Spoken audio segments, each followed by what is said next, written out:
Good afternoon. It's 3 o'clock. I'm Joseph Bonanno live from the 104.5 The Zone Studios. The Tennessee Titans began the next phase of off-season workouts today as the first of 6 OTAs got going. The team will also hold OTAs tomorrow, where Titans head coach Brian Callahan will address the media at 10:15. You can listen to the head coach live right here on The Zone. The NBA playoffs continue tonight as the Pacers look to extend their 2-1 series lead over the Knicks in Game 4 at Cambridge Fieldhouse. Tip-off for that one is at 7 o'clock on TNT. And the NCAA baseball tournament bracket is official, and the SEC has 13 teams in the field, including half of the national host seeds. Vanderbilt earned the number 1 overall seed, while Tennessee was named the number 14 overall seed. Regional games start this weekend. For our Foundation Repair Waterproof needs, you need to visit USSTN.com. Breaking news at once on your home for the Titans and Vols. This is 104.5 The Zone.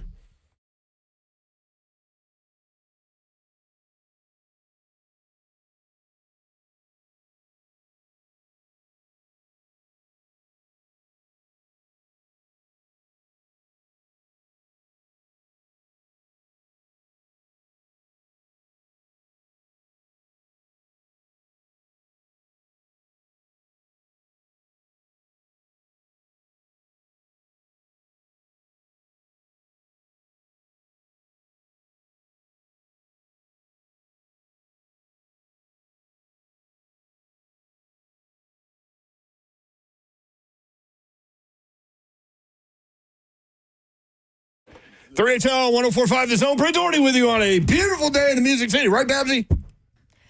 I guess. I mean, wouldn't y'all like to see, like... How's that for your positivity, Mayor? Wouldn't y'all like to see, like, 4 straight days of sun and blue sky? Yes! Wouldn't that be amazing? That would be... Do y'all remember what that looks like? No. I don't either. I don't either. I mean, we kind of get that. It's just in spurts. I do Right, too. Kelly? I'm with you. Because we get real sunshine for like an hour, Right. and then the rain comes back. Rain's like, hold my beer. It was really bright yesterday, then it wasn't. Until it wasn't. And now it's not. It was cold this weekend. It was. I mean, cold.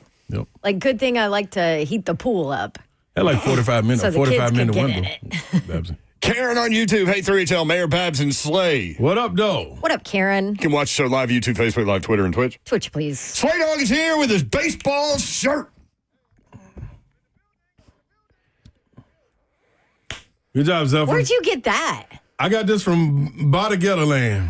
Stop. Get out of here. By the way, I was in the grocery store yesterday. Whatever, one of the days. There wasn't nothing in there. Wait. You never go to the grocery I store. know. I didn't have any wine. I legit went to the grocery store Gotta go to get the buy essentials. wine. That's right, Babsy. Oh, there we go. Yep. Anyway, so I was like in and out. There was a very nice gentleman who, as I walked by, said, body get a ball. I'm like, you know this. And you know this? Yes. Well, my I would friend. have paid for that. You should have recorded it, Babsy. Shout out. There were some funny looks in the grocery store, I'm not going to lie. Yeah. Because, my reaction was like, yeah. I'm just glad I know now. Like, Slay, I went all this time without knowing that. Now, I'm Auburn champ. I want to know what I don't know now. Right. Are there other things? Bingo. Yeah. That's what I'm saying. Probably. No, it's definite. I'm sure it's a secret, deep, dark society in the SEC that has come up with these. I mean, yeah.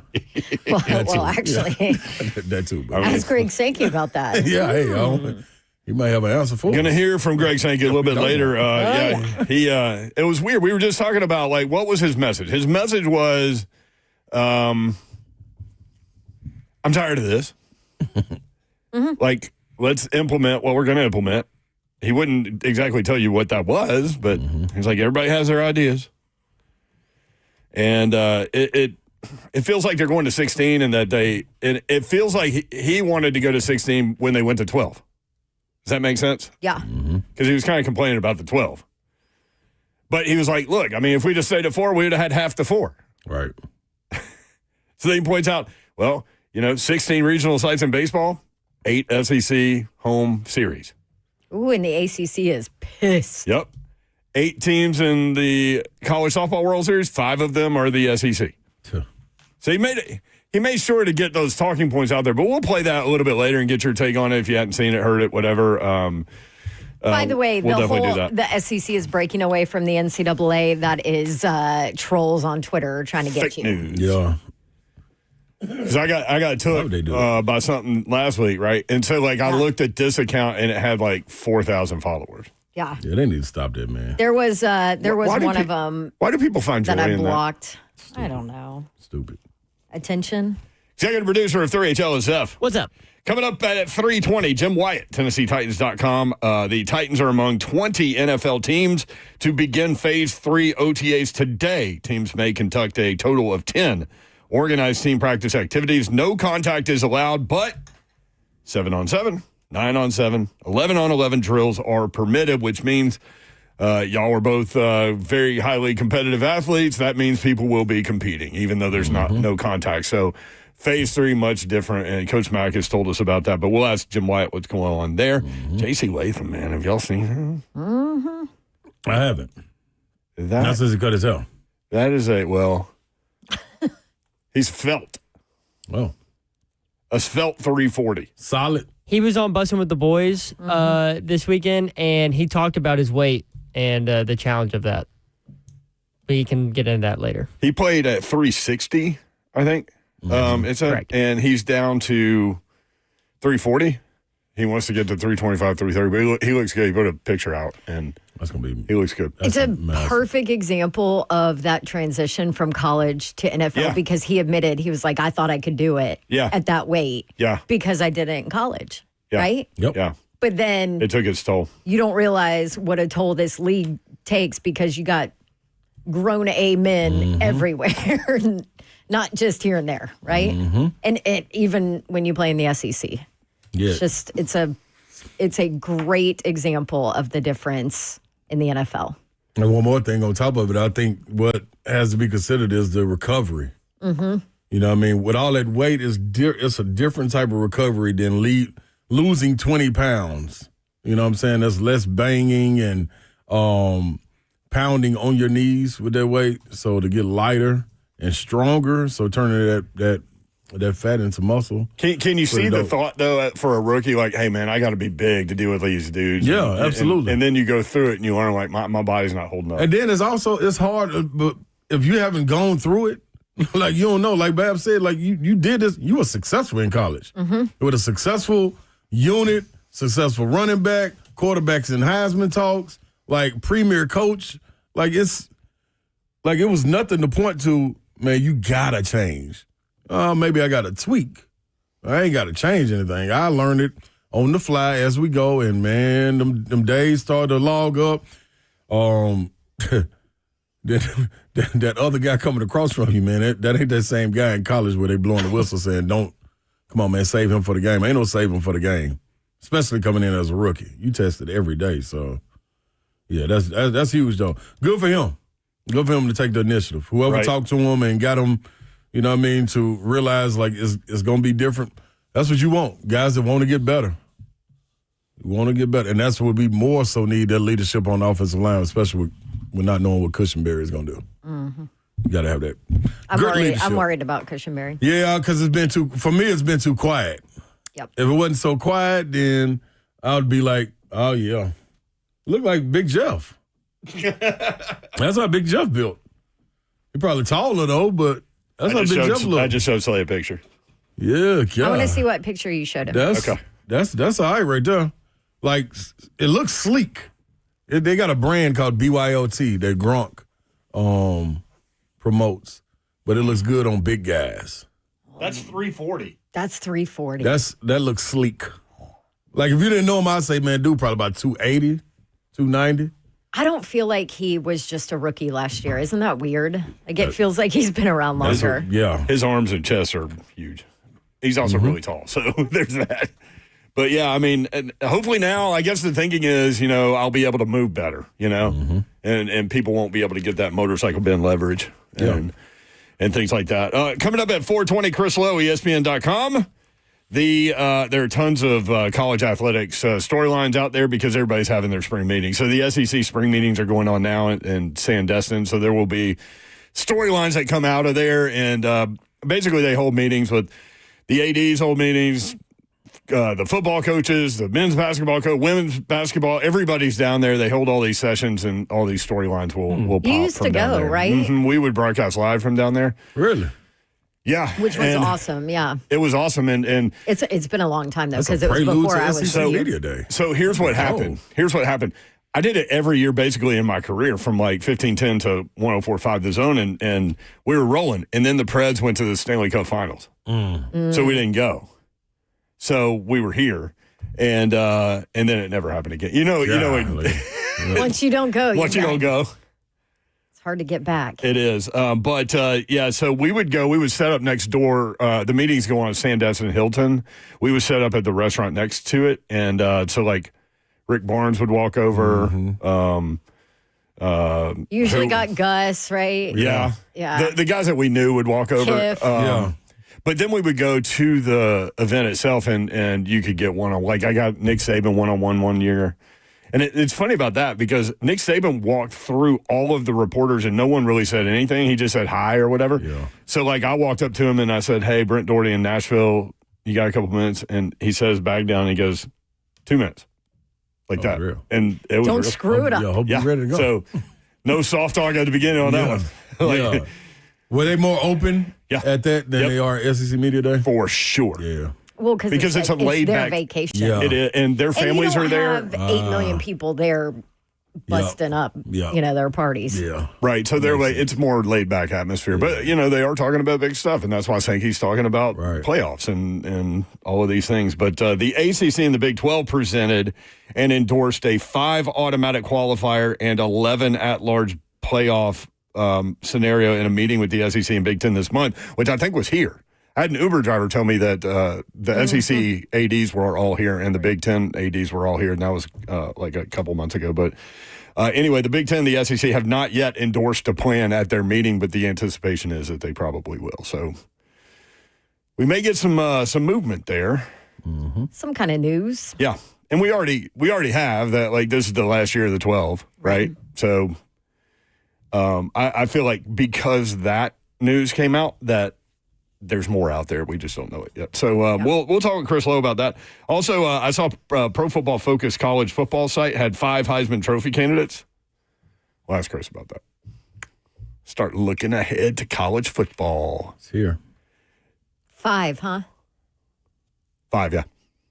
4 quarterbacks and a non-quarterback. Can you name 5?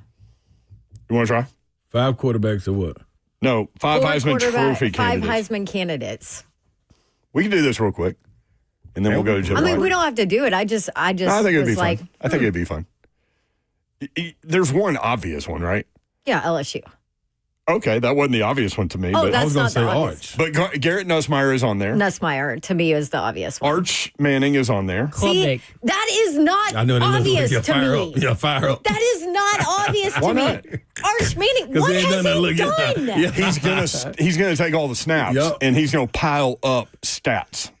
That's what's Babsy gonna don't happen. like that. Babsy do not like that. I just listen. I'm not hating on I Arch. knew- no, I knew that He was could coming end up. up a great quarterback. I knew that. But why are we putting the but it's kid on a funny. pedestal when he hasn't played crap? But what's funny is you questioned Nussmeier and she said Nussmeier. You questioned Manning and you said Manning. Yep. So we hit both of them. Seth, hit yours again. Cade Klubnik. He is on the list. There are Ooh. 2 more. Sellers. Ooh, No, Damn. he should be. I think I think he will be if he stays healthy. So 1 more quarterback, 1 non-quarterback. Who transferred to Oklahoma? He's not on here. Mateer. Yeah. Oh, what about the Arizona State guy, Sam Levitt? Sam Levitt is the other quarterback. Now there's a non-quarterback.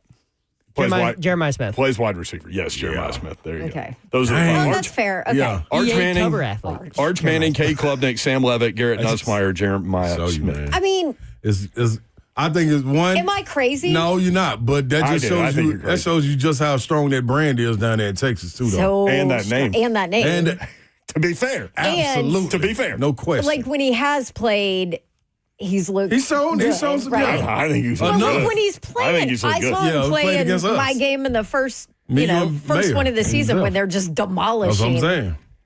It looked what good. shouldn't have even been a game. All right, Titans among 20 NFL teams to begin Phase 3 OTAs. What does that mean? We'll ask Jim White. Next, 3HL 104.5 The Zone.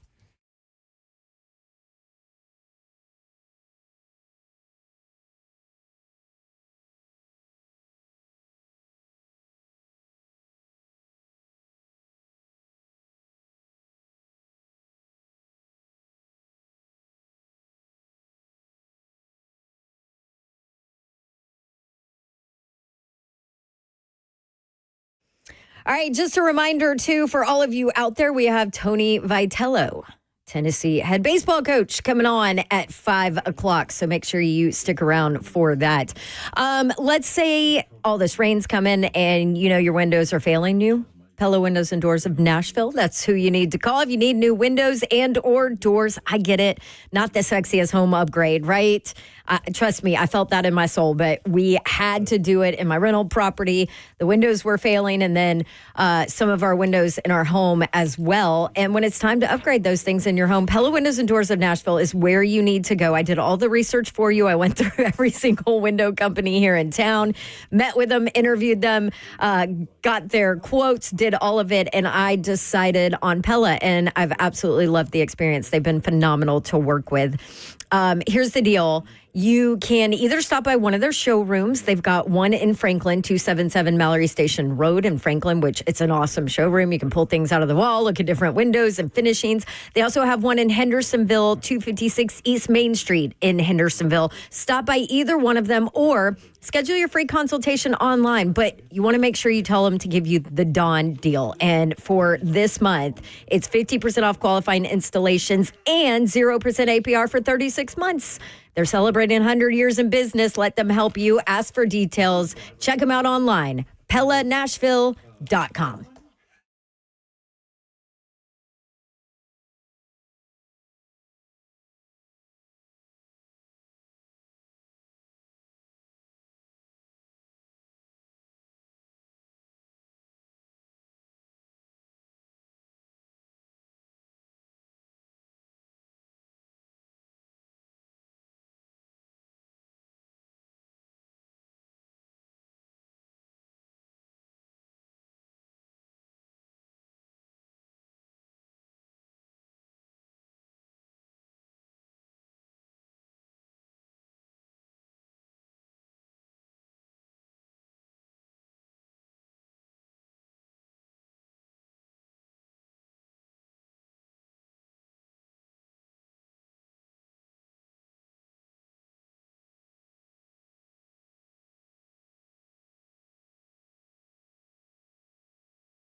That's real, right? 615-737-1045, always the number. We've got Jim White coming up here. If you want to watch the show live, 3HL on the Zone TV feed.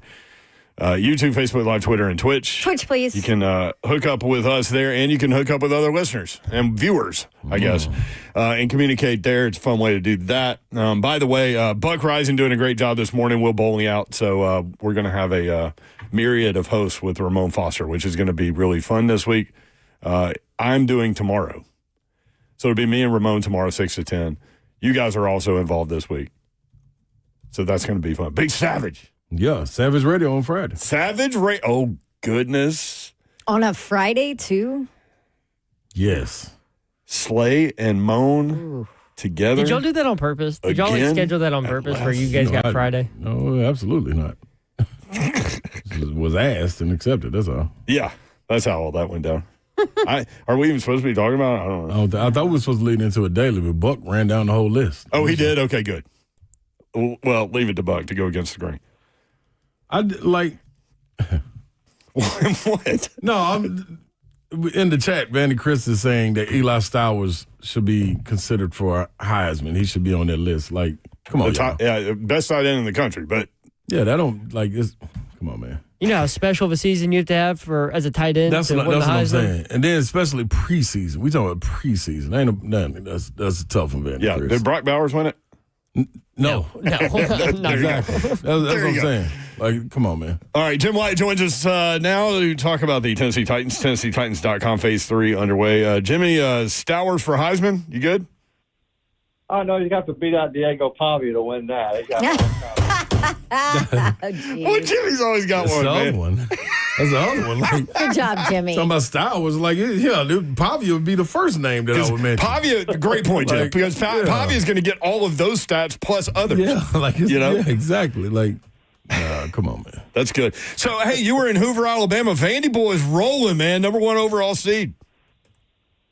Yeah, they're definitely playing there, and I've seen some good Vandy teams over the years. Hard to believe 19 years in a row making this tournament. And then I don't know that this is necessarily the most talented team that they've had, but certainly playing well at the right time, and that's really what you're looking for this time of year. But you got to keep it going, and they certainly played well. I was down there on Saturday for the run rule game, and that we stuck around and went to the game on Sunday, and had a big time. So now I got to keep it going. The region's not easy. Louisville beat Vandy this year. And some other teams in that quad, pretty good squads too. And if you get past there, got to win a tough super regional. So now's when you want to be playing your best ball, and hopefully Vandy can keep it going. Slay Dog Jim with that little needle turn there with the run rule game. Yeah, we know. Smack them up. They Jimmy. deserve it. Man.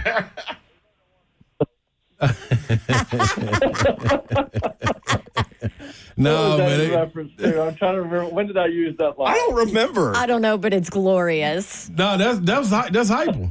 No, that's Jim. That's Was Jimmy, yeah. Jimmy, I remember using smoke that. Jimmy. Yeah, I remember using that. He was talking about the. We Look heard at the Jimmy, motorcycle man. in the background one day when he was. That's Right. what it was. And he kept Yep. revving the engine. Zeph That's remembers what it was. everything. Oh, I man. remember that. I do remember that now. Yeah. Listen to Jim. You sound like hyper right there too, Jim. Yeah, hit that again. I want to hear that. Jim Wyatt. Oh, my God. Noted trash talker Jim Wyatt at J Wyatt Right. Sports on X, TennesseeTitans.com. All right, Titans among 20 NFL teams, Jimmy, to begin Phase 3 OTAs today. Still no contact, but you can set up competitive situations with 7-on-7, 9-on-7, and 11-on-11 drills, right? Yeah, and I was able to go out there. Tomorrow's fully open to media. I went out there and watched today, and yeah, it's a different feel. Like, I have tried to go to as many off-season workouts as possible this year because it's such a completely different team. I mean, I like to be able to see a guy from 100 yards away and tell who he is by his number, his body type, and with so many new players, that's been a challenge. So I've tried to watch as many of these things as possible. And so today there was a different feel because up until today it was a lot of individual work, unit-specific work. The old linemen stay together, receivers stay together, quarterbacks obviously, and you sprinkle in some other stuff on the offensive side of the ball, but you couldn't go, offense, defense, and so the intensity cranked up today, and it's going to be fun to kind of watch. I mean, there's only 6 of these, and then you've got a mini camp after that. I guess things I'm looking for most is Cam Ward, obviously, not to bury the lead. He's just to see how he kind of starts to get comfortable with the veterans around him, how Will Levis going to respond to the competition himself. What's the attendance like? What's the health like? Who's missing? I know they've talked up J.C. Latham and how much better he looks. I know all eyes would be on him tomorrow. John Fossil, the new special teams coordinator, comes with a lot of energy. I mean, so many new faces out there, and so it's going to be a fun couple of days watching these guys kind of get back in the swing of things. It kind of feels like football season again. Yeah, nice little prelude to everything going on, Jimmy. When you look at Dan Moore, though, we were just talking about what J.C. Latham looks like, Dan being added to it. It's going to be interesting to see Skoronski coming back. But one thing that has been kind of quiet, and you can help us with this one, is the big fella at center, Cushenberry. I forgot his name. I had to think of it right now. Lloyd Cushenberry. Lloyd. Do we know any? Because we know one thing, it's okay for individuals to get out there and work on iron sharpening iron when you got receivers versus corners, quarterbacks and 707s and things of that nature. But one group that has to move as a unit is that O-line. Any word on him or where he is in his recovery, Jimmy? Well, I don't think you'll see him really until training camp, to be honest with you. Okay. I don't think I'm spoiling anything there just because of the way that recovery and the rehab process works. And Brian Callahan has talked about how they feel good about the progress that he's made, but you don't want to force it or rush it. So I wouldn't anticipate seeing him, in the OTAs or the mini camp next month. And but I've seen him around, and he seems in good spirits. He's been optimistic about being ready, and then Coach Callahan has been optimistic about him being ready too. So we'll just have to see. They've signed some other guys at that position, including bringing back Corey Levin just to give themselves insurance. They've got some guys who are capable of playing both guard and center. So they've got backup plans in place in the event he's not ready, but sitting here on May the 27th, knowing there's still 2.5 months to go before the season, I think there's some optimism that he'll be back, but you just can't know for sure until he's back out there and really testing it and exploding off of it. You can watch the show live, YouTube, Facebook, live, Twitter, and Twitch. Twitch, please. Jim freaking Nance. I guess it's maybe 3.5 months. Yeah, I feel like we're getting closer to the season, but I guess it's 100 days today. Yeah, so 100 days. So I think we'll find out certainly when by the time they start putting the pads on in training camp about maybe what he's looking like. Me and my 100-day notes. Jim freaking Nance says, "Ouch, Jim." LOL. Karen, that hurt. James Wyatt, Big Orange. Yeah. You can watch the show YouTube, Facebook, Live, Twitter, and Twitch. Yeah. You guys talking about the offensive line, talking about J.C. Latham. Thank you, Slay. He was rolling at 360, he told Bussin' with the Boys, and is down to like 340. Looks great, man. Wants to get to 325, 330, he told those guys. Would that be too light, Jim? I don't necessarily think so. I mean, he does look great. I mean, he's certainly what I've liked about him from the day he got in here is just how much it means to him, how hard he works. Watching him after practices and putting in extra work by himself, seeing him out the window on days when there's nobody around, he's out there working. So he's committed, and I think he spent this offseason committed to getting his body right, to embracing going back to right tackle. I think it's big enough. Like, I think a lot of it, too, and I haven't been able to listen to that full Bussin' with the Boys interview. I anticipate talking to him tomorrow, but I wouldn't be surprised if he kind of sees how he feels throughout camp and then tries to figure out where he comes in at from a weight standpoint. He's listed at 342 on the roster I'm looking at right now, and he's athletic and can move well. What did he say he was last year? Said 360. after the Chargers game, and that he really felt affected by his weight at that point. Yeah, so good for him that he's recognized that and got himself in good shape. But he looks great. Really has looked good. Calvin Ridley talked about the OTAs being completely different this year, and that made me think of a couple of things. Number one, I want to know how so, but also, when you have a brand new coach and, brand new coordinators and all those things, like you would think that if they, look within themselves, they're going to figure out in their mind better ways to do things. So I'm curious, to learn how different these things are, defined. Well, I think one thing, and I know Brian Callahan talked a lot about it last week, is just trying to be more competitive and put them in situations where they're competing and fixing mistakes along the way, and has devised different competitions to do that and a point system. And, some people looked at that and thought they're just screwing around out of here doing a tug of war or playing rock, paper, scissors or doing different things that are not quote-unquote football drills. Yeah, the national media's attention and kind of making a big deal about it was surprising to me. Yeah, I mean, and what's happening there when they've been doing that? That's at the very end of practice, and maybe the team's guilty to some degree of tweeting out videos of that, and that's what people are seeing, and that's what they think they're doing with practice all day. That's not what they're doing. They've been maximizing their time on the field during the off-season workouts, but at the end, he's creating some competitions where guys are rooting for one another and they're working in different teams than they're used to working with in the past. And it's brought some energy. It's brought some juice. Guys are loving it, but that's just a small snippet. That's 5 minutes at the end of what has been a pretty regimented practice up until that point. So I've seen energy this offseason. I've seen speed. I've seen guys busting it, in drills. Has it been perfect? No. I mean, they're still working through some things, and there's some sloppiness that goes on as you've got so many new guys on the team and a lot of rookies. But I like the energy. I mean, it doesn't feel like it's a 3-14 team. A completely different feel and a lot of excitement around here. But I'm sure everybody across the league feels good in May. I mean, what you got to do is you just got to be in a position where you're better when the season starts.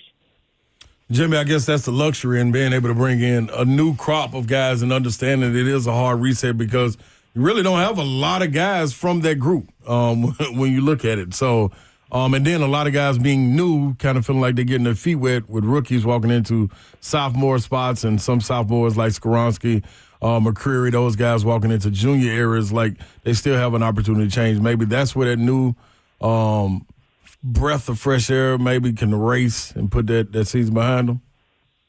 Yeah, I think so. I mean, last year was rough on everybody, from coaches to players to fans. It created a lot of change in the building, especially on the roster and the front office as well. But I'm looking at my list of just what's transpired this offseason. I'm counting 19 free agents that have been signed, 5 waiver claims that have been added, re-signed, 10 of 11 of their own, drafted 9 guys, got a whole bunch of undrafted free agents out here. So it's a completely, different team. And, there were some guys that were part of that group last year, but, there's going to be so much turnover that guys aren't thinking about what got them to 3-14. They're just trying to improve, and that's what kind of Brian Callahan and the staff is preaching now, is to, even with new players and such a turnover on the roster, the plan is to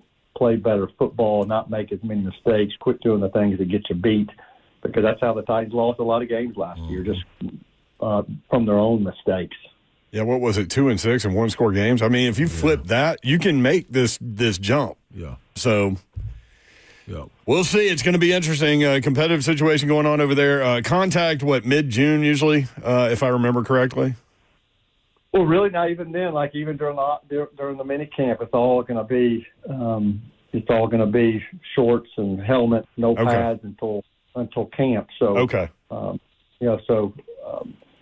you'll see competition crank up. And I think a lot of these mini camps in the past, they've pretty much, because it's coaches have kind of given players a little reward where they set them free on the last day of mini camp. I mean, I think it's my understanding they're going to work hard all 3 of those days of mini camp, and that's where you'll really see competition juiced up, and that's when it's mandatory too. I think attendance has been good at these, but that's when it becomes mandatory and not voluntary. Okay, that's what I was thinking about. Yeah, the mandatory part starts then. Yeah. So yeah, we'll see what happens. Appreciate you hopping in, Jimmy. Thank you. Okay, y'all have a good week. Appreciate it. Good luck, Jimmy. The Vander boys. Thank you, Ron. Y'all have a good week. I appreciate you. Notice he didn't say good luck to us. Yeah, it's cool. When they beat us the way they did, I guess. Yeah, right. I know. One way.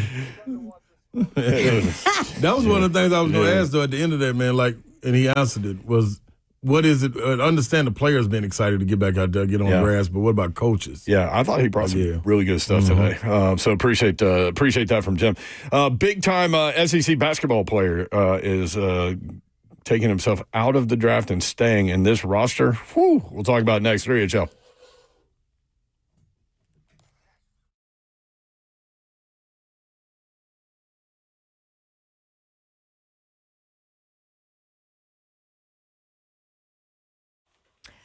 All right, do you need a new roof, or do you not know if you need a new roof, but you think, hey, maybe I do need a new roof? How about a local roofing company right here in Middle Tennessee? North Point Roofing Systems can help you out. They are a GAF Master Elite roofer. Only the top 1% of roofers have this, by the way. They can get that label with added training, and that's what it's based on. Background checks, all of that. And they have it. Local to Nashville, they've got offices in the Maryland Farms area, and they are here to help you, guiding you to protection. They do free drone inspections, too, so maybe you got hit by that hail. This is a perfect time to reach out to them. Tell them Dawn sent you, too, by the way. And they can set up your free drone inspection. Not only does it only take about 13 minutes, they take 75 to 100 photos, all put it into a 3D model, take all the measurements, and it immediately detects hail and wind damage. So a non-biased opinion on the weather damage of your roof. Go ahead and set that up. Free drone inspection after all these storms have rolled through. North Point Roofing Systems. You can do it easily online at northpointroofingsystems.com.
Tupac Tuesday on 3HL. Brent Doherty, Don Davenport, Ron Slade. What up, dude? Zeph working on a project. Zeph's little editing skills, man. No, A1. He's good, man. A1. Babs was out like not this past Friday, but the Friday before, and I had to call her and tell her, I was like, man, we gave Zeph his flowers for like Slade turned his chair around to talk about how much Zeph means to us and how good he is and all these things. So that was the last time, Zeph. So we put the expectation level has been raised. So It has. Don't That's fall. the other thing. Yeah, that's See? the other part. Once of we it. do that publicly, Zeph. Yeah. It's like you gotta hang on. Gotta hang on, dog. But these little editing things that he does, I mean, it's incredible. And so he's working on these like personal intros, like us walking into the building or the studio with music and all this stuff. So Don't mess it up. Who's Zeph? Oh, tell him what we're gonna do. You want it to be a surprise. Yeah. Oh, okay. I don't know. I'm hosting a morning show tomorrow. Is that supposed to be out there? I'm not It sure, is. actually. Me? But it is now. In our email, May and Savage. said that we're going to release at the end of every show who is going to be, it's supposed to be a surprise. Well, do you know how many emails I now have? No, this ain't you. You didn't do it. Buck did it. 1,436 Buck emails. just told everybody what the whole list was. It was supposed to be a well, surprise every day. Yeah, I Oh, you figured did? it. I To make figured people he would. tune in. Okay, so mayor's tomorrow. When am I? Thursday. Huh. I think, honestly, What I time think do we I should. have to be there? I think we should tell. That's Like, gonna be yeah. listen, I haven't 6 hosted. a.m. I haven't hosted the morning show since I was part time at the Zone in like 2007, and I would fill in for Kevin Starts at when he would take vacations. So I would do a week of morning shows, and I would come in at 3. a.m. Yes, Babs. That was a stupid question. Sleep over. Now Sorry. you can sleep over. You can sleep over. now I About you to know go. I trust Savage a lot more than I said just be ready to roll. I love my man Frankie, but I really had to be ready. Sav's gonna be ready to roll. So yeah, that'll Especially be those hours of the morning. that'll be good. So yeah, 6 a.m. Babs. That's what time the mic goes on, whether you're here or not. Hey, trust me, I know. Mine was 4 a.m. when I did that morning show. This is like sleeping in. Ooh-wee. This is like sleeping in. Yeah. And technically, I don't even have to have makeup on. I guess you can still see me. I think it helps the people to know what the schedule is now that we're in it. Maybe not last week, but now that we're in it, especially since Buck said it already. Yeah, Yeah. no, it would have been a Like surprise. if I too was at a the end listener, of I, every show. I would want to know, like, oh, hey, Mayor's doing it tomorrow with Savage, Dawn's doing it Thursday, and then it's Savage Radio Yeah, on but Friday. we were supposed to preview it. Yeah, I know. So, We need intros for y'all though. Like we need to create like Savage Radio, like you said. Like that would be Red B may have something at some point. okay. I don't know. I thought he was. See, I'm working giving on away something. too much No, without I don't without even this. knowing. I don't even know this though. Okay. I just know Red B how he works. This is the type of stuff he does. how did Buck do this morning? They did good. They had some good dialogue. I mean, that's 4 hours for Buck. I don't know if he can handle that. That was a good dialogue. He didn't do this show after, which was weak. Oh, he didn't? Oh, of course he didn't. Lucas and Bert had to bail him out. Yeah, see, we're all still doing 3HL. Yeah, That's Do right. it. That's right. Come on, dog. I mean, to be fair though, we will have a break between the two. Man, that ain't nothing. I mean, He could do 7 hours Easy. straight of radio. Come Yeah. on, suck it up, Rising. That's right. Good job, Babsy. he does all that A to Z sports stuff anyway. That's Like- his fault. Him is the No, head. I'm not saying it's his fault. I'm saying he can do it. Yeah. You know what I Oh, mean? yeah. No, he yeah. can That's totally right. handle it. Absolutely. So I mean, he just might be more curmudgeon-y than normal, but if that's even Extra possible. call. So if y'all want to let us know, like, are you pumped about that? Just like we've always talked about, like mixing the host anyway, like Yeah. kind of a fun idea. We've talked about that for years, and so it'll be fun. But Will Bowling with a well-deserved week off, so we'll mix it up. Florida forward Alex Condon, withdrawing from the NBA draft, returning to the Gators. Yeah. So Condon, Chinaloo already announced that he's coming back. Hauk, Hawk. And there's one more. Boogie Fland transferred in, But they got, and Xavion Lee. yeah. That's the 5. That's tough, man. Sometimes, like when you like a roster, you say that's a mob. Yeah, that's Is that a exactly what mob? it is. Like that's a little bit more than a mob, though. That's because when you were like coming off of a national championship, if you can return one or two guys with the transfer portal the way it is, I think that's dope. But to be able to return all of your front court, like that's in a league where that's what. Of course, you had the play from Walter Clayton Jr., but man, that front court was different. To be able to Wouldn't throw different you come bodies, back? I absolutely would. In that situation? If it was in Might that go back to situation, back? Michael Hanlogden is the other one. So Hanlogden, the guy that broke his leg that counts as his red shirt, but came back. So you got I forgot about him. no, don't. Well, not anymore. 6'11", 6'11", 7 foot, and then Hawk at 6'9", across the front line. That's tough, man. Ty Golden, he got something rolling. Yeah, and y'all make a good point about Walter Clayton Jr., but they're just going to be a different team. But man, the experience level there, Yeah. and the size, and all those They weigh the things, same. and like very few teams have the size to match up with two guys like that, much less 4 of them. Yeah, that's what paid dividends for them to win that national championship. Yeah, Texas A&M with some transfers too. They've got 4 of the top 100 from the portal coming in, so they'll be a different team as well. But that's down the road with basketball, but still a big story there for the Florida Gators and for the SEC. College Softball World Series begins Thursday. I saw something where they were talking about how that it should be reseeded when they go to the College World Series. Yeah. And it's so true because four of the best teams are in the top bracket. And so instead of being mixed up, like Tennessee gets number 2 Oklahoma in the first game. So that is 1:30 on Thursday. Number 6 Texas against number 3 Florida. Ole Miss versus number 12 Texas Tech.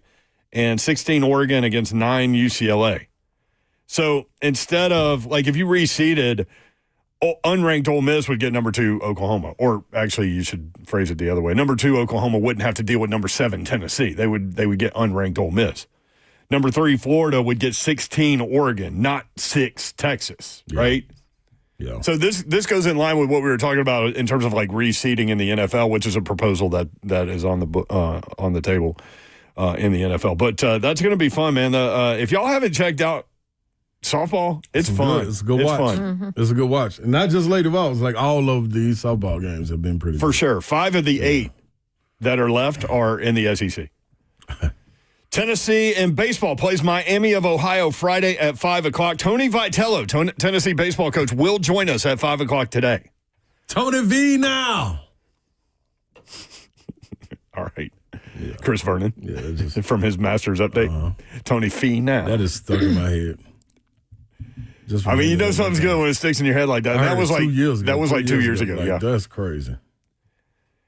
If y'all want to know what Slade's talking about, search out Chris Vernon Masters update. It's really funny. But Vitello at 5 o'clock. Do you think that he thinks that he's kind of got them headed in a direction where they could win this thing? Despite the run rule loss to Vanderbilt? I thought about that all the way over here. And then I went and sat on the couch and ate, then laid back and thought about it some more. And you know what, Yoram? What? I said I can't answer that. Only he can answer that.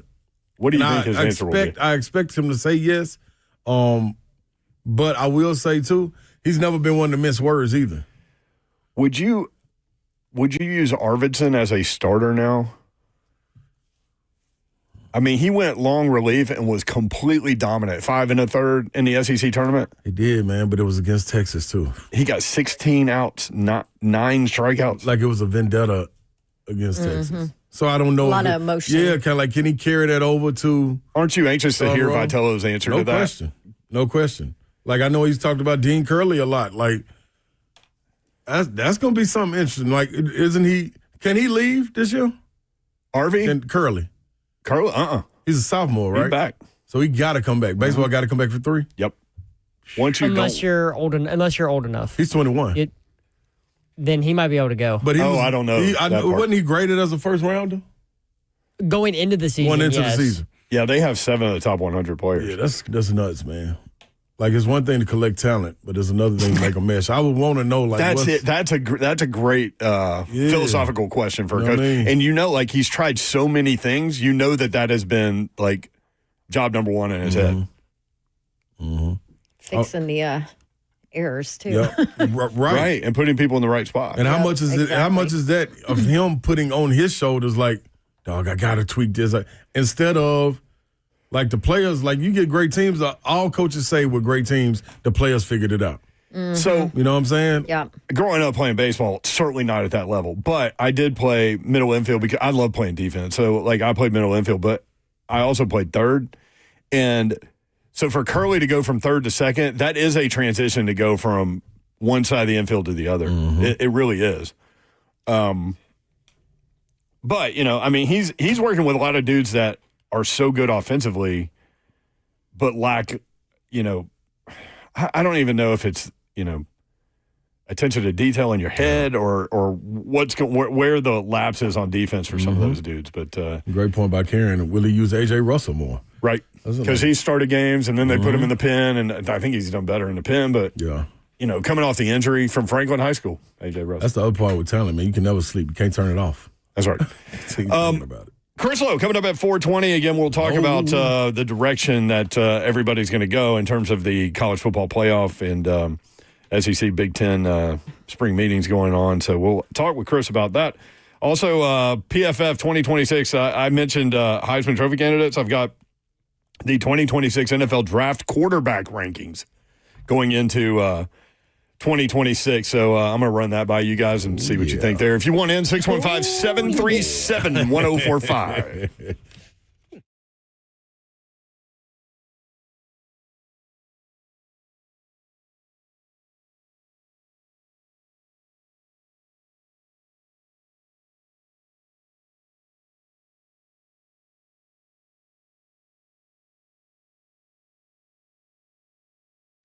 Man, salute, man, to the police officers that kept us safe yesterday. I saw them out on the roads everywhere, at night, during the day, midday. Like, it was all kind of opportunities for something to go wrong. But, you know, just their appearance, the perception makes you say, hey, I'm going to slow down a little bit, man. And you know what that does? That keeps us safe, because these car wrecks always happen. And they can throw off so much. That's why you need a team like Bart Durham Injury Law. When you look at it and you're trying to understand just what happens when your car crashes and what you walk away.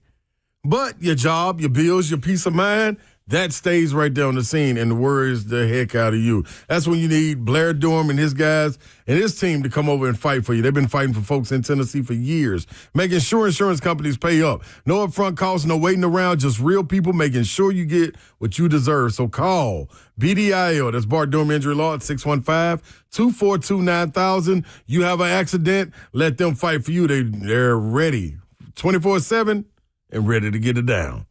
Bart Durham Injury Law.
Good afternoon. It is 4:02. I'm Joseph Bonanno live from the 104.5 The Zone studios. In Titans news today, the OTAs for the Titans began as they move on to the next phase of offseason workouts. It's the first of 6. The team will also hold OTAs tomorrow, where Titans head coach Brian Callahan will address the media at 10:15. You can go listen to the head coach live right here on 104.5 The Zone. The NBA playoffs continue tonight as the Pacers look to extend their 2-1 series lead over the Knicks in Game 4 at Gamebridge Fieldhouse. Tip-off for that one is at 7 o'clock on TNT. And the NCAA baseball tournament bracket is official. The SEC has 13 teams in the field, including half of the national host seeds. Vanderbilt earned the number 1 overall seed, while Tennessee was named the 14th overall seed. Regional games start this weekend. For our foundation repair, whatever needs, you need to visit USSTN.com. Breaking news at once on your home for the Titans and Balls. This is 104.5 The Zone.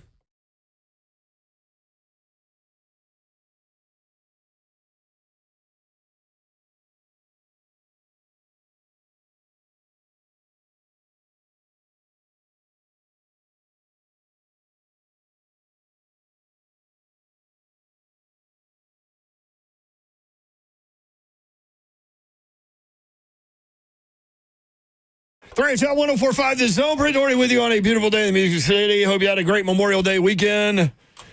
Slade was talking about all the police officers out there. Shout out. Thank you guys for what you do, especially on a holiday weekend where people, kind of lose who they are a little bit sometimes. And That was everywhere. Dummy cars were out and everything. dummy cars. Yeah. Like nobody sitting in it. Just sitting there like a dummy. Slade dogs in the house, y'all. Yeah. Dummy cars.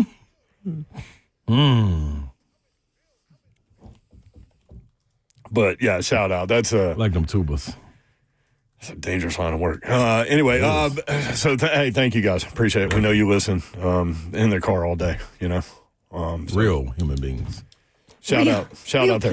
Yeah, Real people. I mean, we tell jokes on the radio. I mean, these guys are out there risking their lives and stuff, trying to protect and serve. Babsy's here. What up? What up, Babsy? Let's My go. pen go? Where did my pen go? Tony V now. Tony V now. By the way, for the Vandy people that are pissed at us because we're not having Corbin on, actually, we are having him on. He's Jeff on Corbin. tomorrow. That's so right. Jeff Dog, good job there. we are equal opportunity radio in this town. Like the crazy thing, just settle down, guys. It's Tuesday. Coming off the weekend. It's the first day we're back. Yeah, we got 3 days left after this one, man. Like, just relax. Relax, y'all. Just relax. Everything will be fine. Now, you do know, you also got to understand, listeners, that this works 2 ways. A lot of times we reach out and don't get a response, too. That is very So true. some of your favorite coaches or players may be asked to come on. We just don't get a response. So They just decide not to. keep that in mind. Right. So just because we keep moving doesn't, don't doesn't mean mean like we ain't trying. Listen, we're trying to do the best job we can for y'all. Yeah. And we fans, too. It's like, That's right. We want to talk. Everybody don't get the We want to opportunity. talk to everybody. Yeah, like everybody don't get the opportunity. We want to We talk want to them. every single coach and player to come hang with Exactly. us. Please. How about this word around the campfire thing about Bruce Pearl running for office? Listen, dog. You mentioned that about him a long time ago. Told y'all, man. Did you not see that? Stop. Dude, it's Senate. serious. Listen, Running for he Senate. is busy coaching. Get out of here with that crap. Yeah, but Stephen Pearl at some point. Yeah. Stop. Don't I'm just, stop it. hey, Babs, I'm just saying. About to get her. Like, about to get a kick him in the butt. Go Big Blue. About to get it. Hey, just saying, man. Like, dog, Body all you get got to do a is Senate. watch him. Just watch. I mean, look at Tommy Tuberville. Watch Pearl's He was like, Twitter. peace out, sports. I'm going to that's- go do politics. That's actually the seat that they're talking about. It's Tuberville seat. Because he's running for Governor. governor, right? Or Isn't that something. right? Yeah. I think. And I don't know. don't be shocked I don't if Tuberville has a challenger. Charles? Bruce. Oh. Charles. Oh, Barkley. Barkley. I'm waiting for Barkley to get into Barkley, politics. How about Barkley the other day? He's He was having like, way too much fun, though. yeah, but how about Barkley the other day? We played the cut on the show, but he was basically talking about, if you missed it, he was basically talking about nobody has given more to Auburn University, both legally and illegally, than me. I love that statement. You got to do what you got to do for your university, man. I'm all for it. By the way, Babs was number 34 when she played volleyball at Auburn because of Charles Charles Barkley. and Bo Jackson.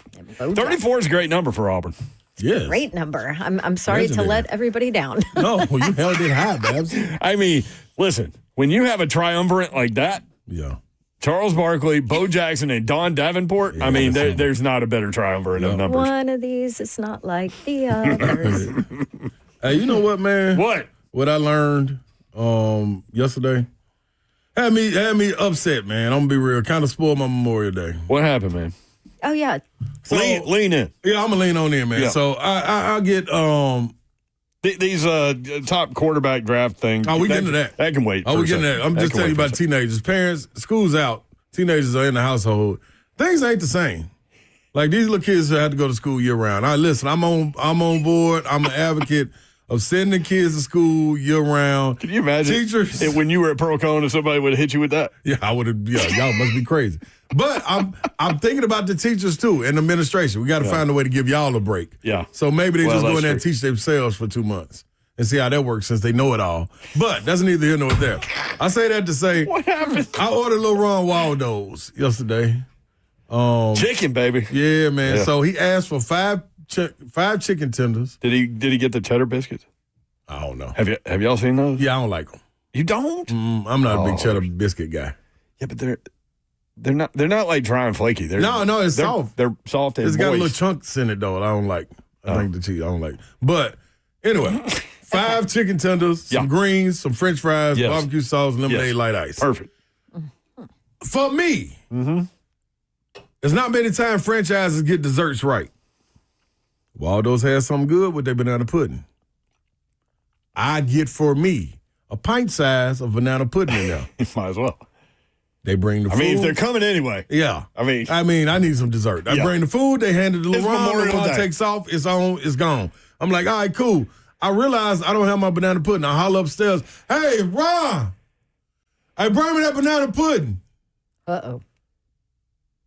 He proceeds to walk downstairs with the pint already open with a fork in it and said, oh, this was for you?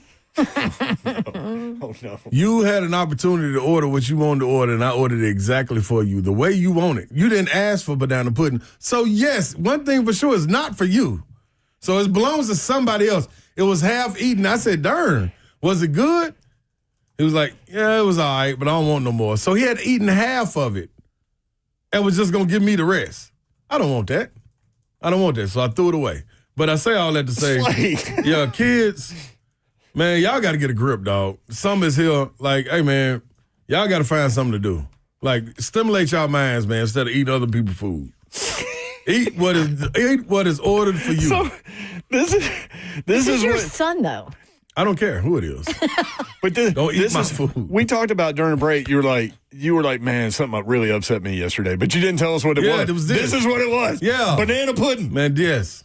That's all I wanted. That's all I ordered. I had ribs. Shout out J-Rock coming through, ribs, wings, pulled pork, pulled chicken. Like, whole feast. Grill and chill. All I needed was my banana pudding to top it off. From Waldo's. This fool ate it. Listen, he's a growing young man. Yeah, I you need to was gonna grow say- another He's meal. seriously almost your height. Yeah, Yes. little Ron ain't so little. Nah, yeah, but Lil Ron gonna get broken down the next time he put his fork in my banana pudding. That's not yours. He didn't even ask. I'm willing to bet that's you never. see something in the bag that's not yours. Ask, hey, did somebody order this? This ain't mine. Then if everybody say, no, they ain't ours. So you're they saying- threw something extra in there for you. You're then. saying when they leave school, they forget how to be man, they human. need, they need to be in there year round. They need to be in there year round. Thank you, teachers. He never acted like this when he was in school. Only when he get out of school. Take him back. But he was upstairs, and it just dawned on you, like, hey, I don't have my pudding. Yeah, and he was eating it. So With a fork in did it. you figure like that's what was happening when you called his name? No, I just thought it was sitting up on the side because he was like oblivious that it was in there. But no. He finished his and open-minded ate mine. So did you call Waldo's back and order another one? No. You should have just eaten the rest. No, What? that's not mine. That's not his. I wanted a full one. That's All of it. just That's half. That's just throwing a tantrum. That's spite. Absolutely. Absolutely. That's exactly what I was doing. Lethal Latin. You still are. Yeah, I am. Lethal I'm mad Latin. about that. I was Some about to people order have one. never seen the movie Friday, and it shows every time I'm in the kitchen. You in the kitchen. Exactly. That's Eating right. up all the food. That is Such a absolutely great right. movie. Absolutely right. Great movie. I mean, that's a great scene, but y'all ain't never got two things that match is the better thing. Serious, man. Oh, I mean, there's so many good quotes Yeah. from that. What year was that movie? 95, Oof. Like 30 years ago? 6. I mean, we talked to Ice about it. Yeah. Ice Cube was on 94. 3HL. That might be my favorite guest. And he still. said, Hey. he said what, Zeph? He said what? Look, Savage said now we know he likes banana pudding. No, he didn't even like it. That's what I'm saying. Lord have mercy. The man telling me, no, he don't even like it. Well, maybe. But why'd you eat half of it? It took half maybe of the you need banana to pudding. feed him more. Babsy, it took half. One bite. If I smell something, I don't like it. This man took a bite. This ain't really good. This ain't really good. So he continued eating it, even though it wasn't good. Then said, you know what? Oh, my dad just called me. So if I wouldn't have called him, he would have finished all that non-good banana pudding. Also, how do you not like banana pudding? No wrong. Okay. He's on one right now. He's just a little dude, for like a little alien. Speaking of 30 years ago, you know what I realized the other day? Babs needs to hear this. She's talking to Zeph. What? You know what I realized the other day? What? Here in about a week, we're going to be closer to the year 2050 than we are 2000. No, I don't want to hear that. Nope. I can't even think that far ahead, yo. How about that? That's Well, I was smart. thinking like if Friday is like 30 years old, when we were like 25, you know what like in 2000, like 1970 was 30 years ago. You know what I mean? Mm-hmm. So that's when like I don't know. I don't know. You don't even know. I don't know. I can't even think. You don't even know? Like, I can't think. But I mean, I'm thinking about banana pudding. Can you reach out to Waldo's real quick? That's See why I if told they'll y'all bring I want a milkshake because I want to try another avenue. The banana pudding one. You know what would happen though? Things happen in threes. It would go to BMI. You wouldn't even get it. Things happen in threes. There are two more things that you're going to want that you don't get. No, that's That's what's- deaf. That's deaf. You that's- don't relate no. that to food. That's what's going to happen. Let's talk about quarterbacks. Talk about quarter. Do they like banana pudding? Quarterbacks probably do not like banana pudding. They fools. PFF 2026 NFL Draft quarterback ratings. Number one, your boy. I don't even think he's coming out, personally. Who, Arch? Yeah. Arch Manning, number one. That's wild. Number two, Wild. I want to kind of run some of this by Chris Lowe and get his take. We kind of talked about quarterbacks with Chris last week. Number two is Drew Aller, Penn State. These are quarterback draft rankings for 2026. Number three, That one surprises me too. yes. Like he has a bunch of work to do, which is why he came back because that's what they all told him. He's got like That's what scouts told I him. started to say he doesn't have the arm talent, but he does sometimes. And it's like really inconsistent. I don't know. He was better last year. New OC, all that stuff. Right. Number three, your boy, Garrett Nussmeier. Slake's like, you say, somebody got to explain it to Yeah, him. you got to show it to me. I've been wrong about an LSU quarterback before, so I'm cool with it. A lot of people have. Yeah, I didn't think Jaden Daniels at all was going to do what he did. Yeah. I didn't either. Well, I was wrong on that one. he did. I admitted it. Yeah, Number four, Sam Levitt, Arizona State. I ain't even really caught. He ain't really caught my. He's a competitor. He hasn't caught your fancy yet. Caught your fancy. It has it. I've Isn't never. that what Scatterbo wears? Yeah. I've never in my life heard Slay say that. What? Caught my fancy. No, it's tickled. My fancy's been tickled. Okay. I feel like Maybe I've they say heard that. you say fancy. Yeah, I say Yeah. fancy. I tickle my Reba fancy. McEntire talks about fancy. I tickle my own fancy. That's a different fancy. But do you know what's Lil scary Ron about definitely him? wasn't tickling your fancy. Nah, you're gonna get punched in his fancy. What was the running back that left Missouri that was the truth? Golly, man. Set all the records in the SEC. The quarterback? No, running back. Oh, that went to the 49ers? Yeah. I keep forgetting. Yeah, I his name. forgot his name. Yeah. But He was we also thought He was Scatterboo before Scatterboo. Now That's where you were going. That's where I'm going. Okay. And the reason that's why it scares me about this quarterback. Okay. When you don't have that run threat, I feel like you. it was Scatterbo, it was a lot of eyes on him. Mm-hmm. So that play action was a little different. Started with a C. Yeah, Cody Schrader. Cody Schrader. Schrader. So the quarterback dropped off, and everybody was like, I don't know. He just a lot expected. So here we go. No, a lot expected again. Number 5, Pro Football Focus 2026 NFL Draft Quarterback Rankings. Number 5, Nico Iamaleava, UCLA. I want to wait and see that one. Yeah. I still think the talent is there. Yeah, me too. Number 6, Carson Beck, Miami. I'm to the point now with Carson Beck where people just like to throw him on the list like, oh, yeah, like He's older, been there. he's been on all the lists, so let's just keep throwing him on the list. Even though you really don't want to throw him on the list. Yeah, I mean, but weren't there a ton of question marks his Absolutely. last time at Georgia? That's what I'm saying. I feel like more of a reality Like they show were with him. ready. They were ready to move on. Yes. I think he's on, like, I think he maybe doesn't deserve to be on the list, but he's on the list because he's always been on the list. And That he's makes been sense? around forever. Yeah. Yeah. Kay I don't know. Klubnik, number I feel 7. like his reputation took a big hit. It's a reality show. with the whole Yeah. dating reality show. I don't think stuff. about football when I think about Carson Beck now. Number 7, Kay Klubnik, Clemson. Number 8, Lenoris Sellers, South Carolina. That's that. Listen, if you listen to Does 3 his game translate to the league? The question is consistency throwing the football. Right. That's the question with him. We don't know yet, do we? No, we don't know, but I'm ranking him ahead of Anthony Richardson when he was coming into that year. Well, the thing about Sellers was he was here. When he started the season, he got so much better as the season went on. Yeah. Where's the end room there in terms of his growth? yeah.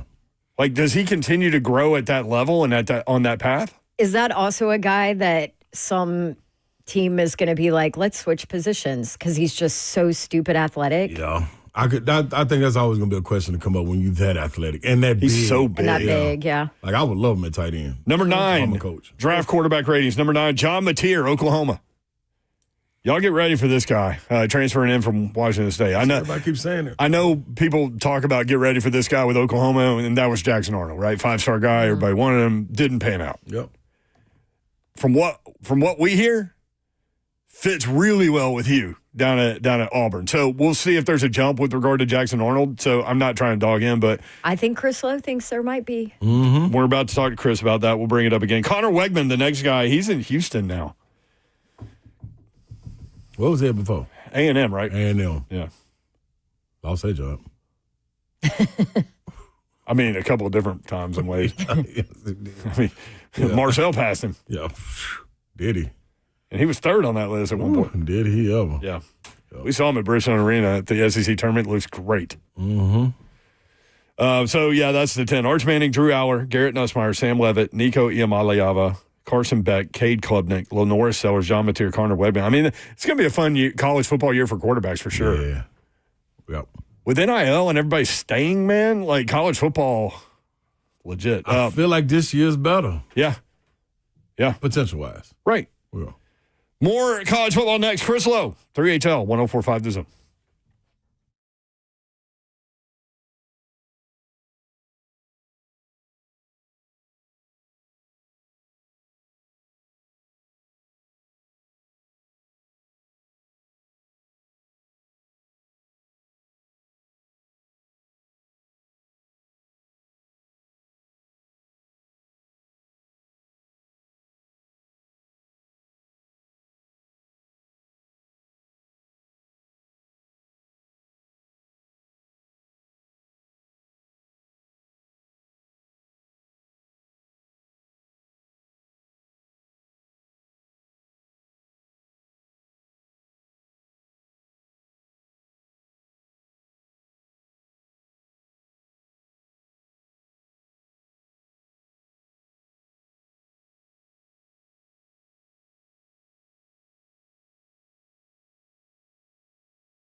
3HL 1045, The Zone, presented on Davenport, Ron Slay.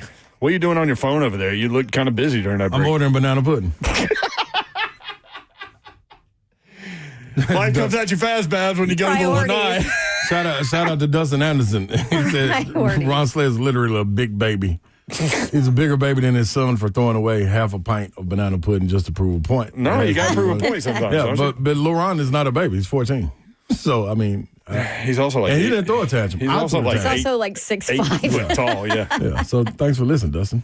It was a Hang in there, big great guy. fester. Hang in there, big guy. Yeah. Adams and the Adams family. As a matter of fact, I'm ordering a banana pudding now. You going to order some for us, too? Would you like banana pudding? I would. Hey, look at Babs. You want banana pudding? I mean, might as well. Zeph, you want banana pudding? I love banana pudding, so yes, please. This sounds like this is a good time right here. You know what we should do? We should do like. Oh, you know what when, the hell? It's 3HL. Yeah. You know when Babs needs to make like a doctor's appointment and she doesn't even call, she just says it on the radio and then they call her? Maybe Waldo's will just call us. Hey, ain't nothing wrong with it. So we ought to get a pint. By the way, Dr. Mantle, shout out. Get 2 I have an pints. appointment with you, but it's not till Friday, and I'm deaf in one ear. Already. Like, I don't know what's going on. diagnosed. Did you get struck by lightning or something? What happened? I don't know. I thought it was an ear infection, but I don't know what it is. Which I ear can't is it? hear this one. Well, this The one, right we're one. on radio. Sorry, Okay. the right one. So I'm coming to see you, Dr. Mantle. Oh, that's funny.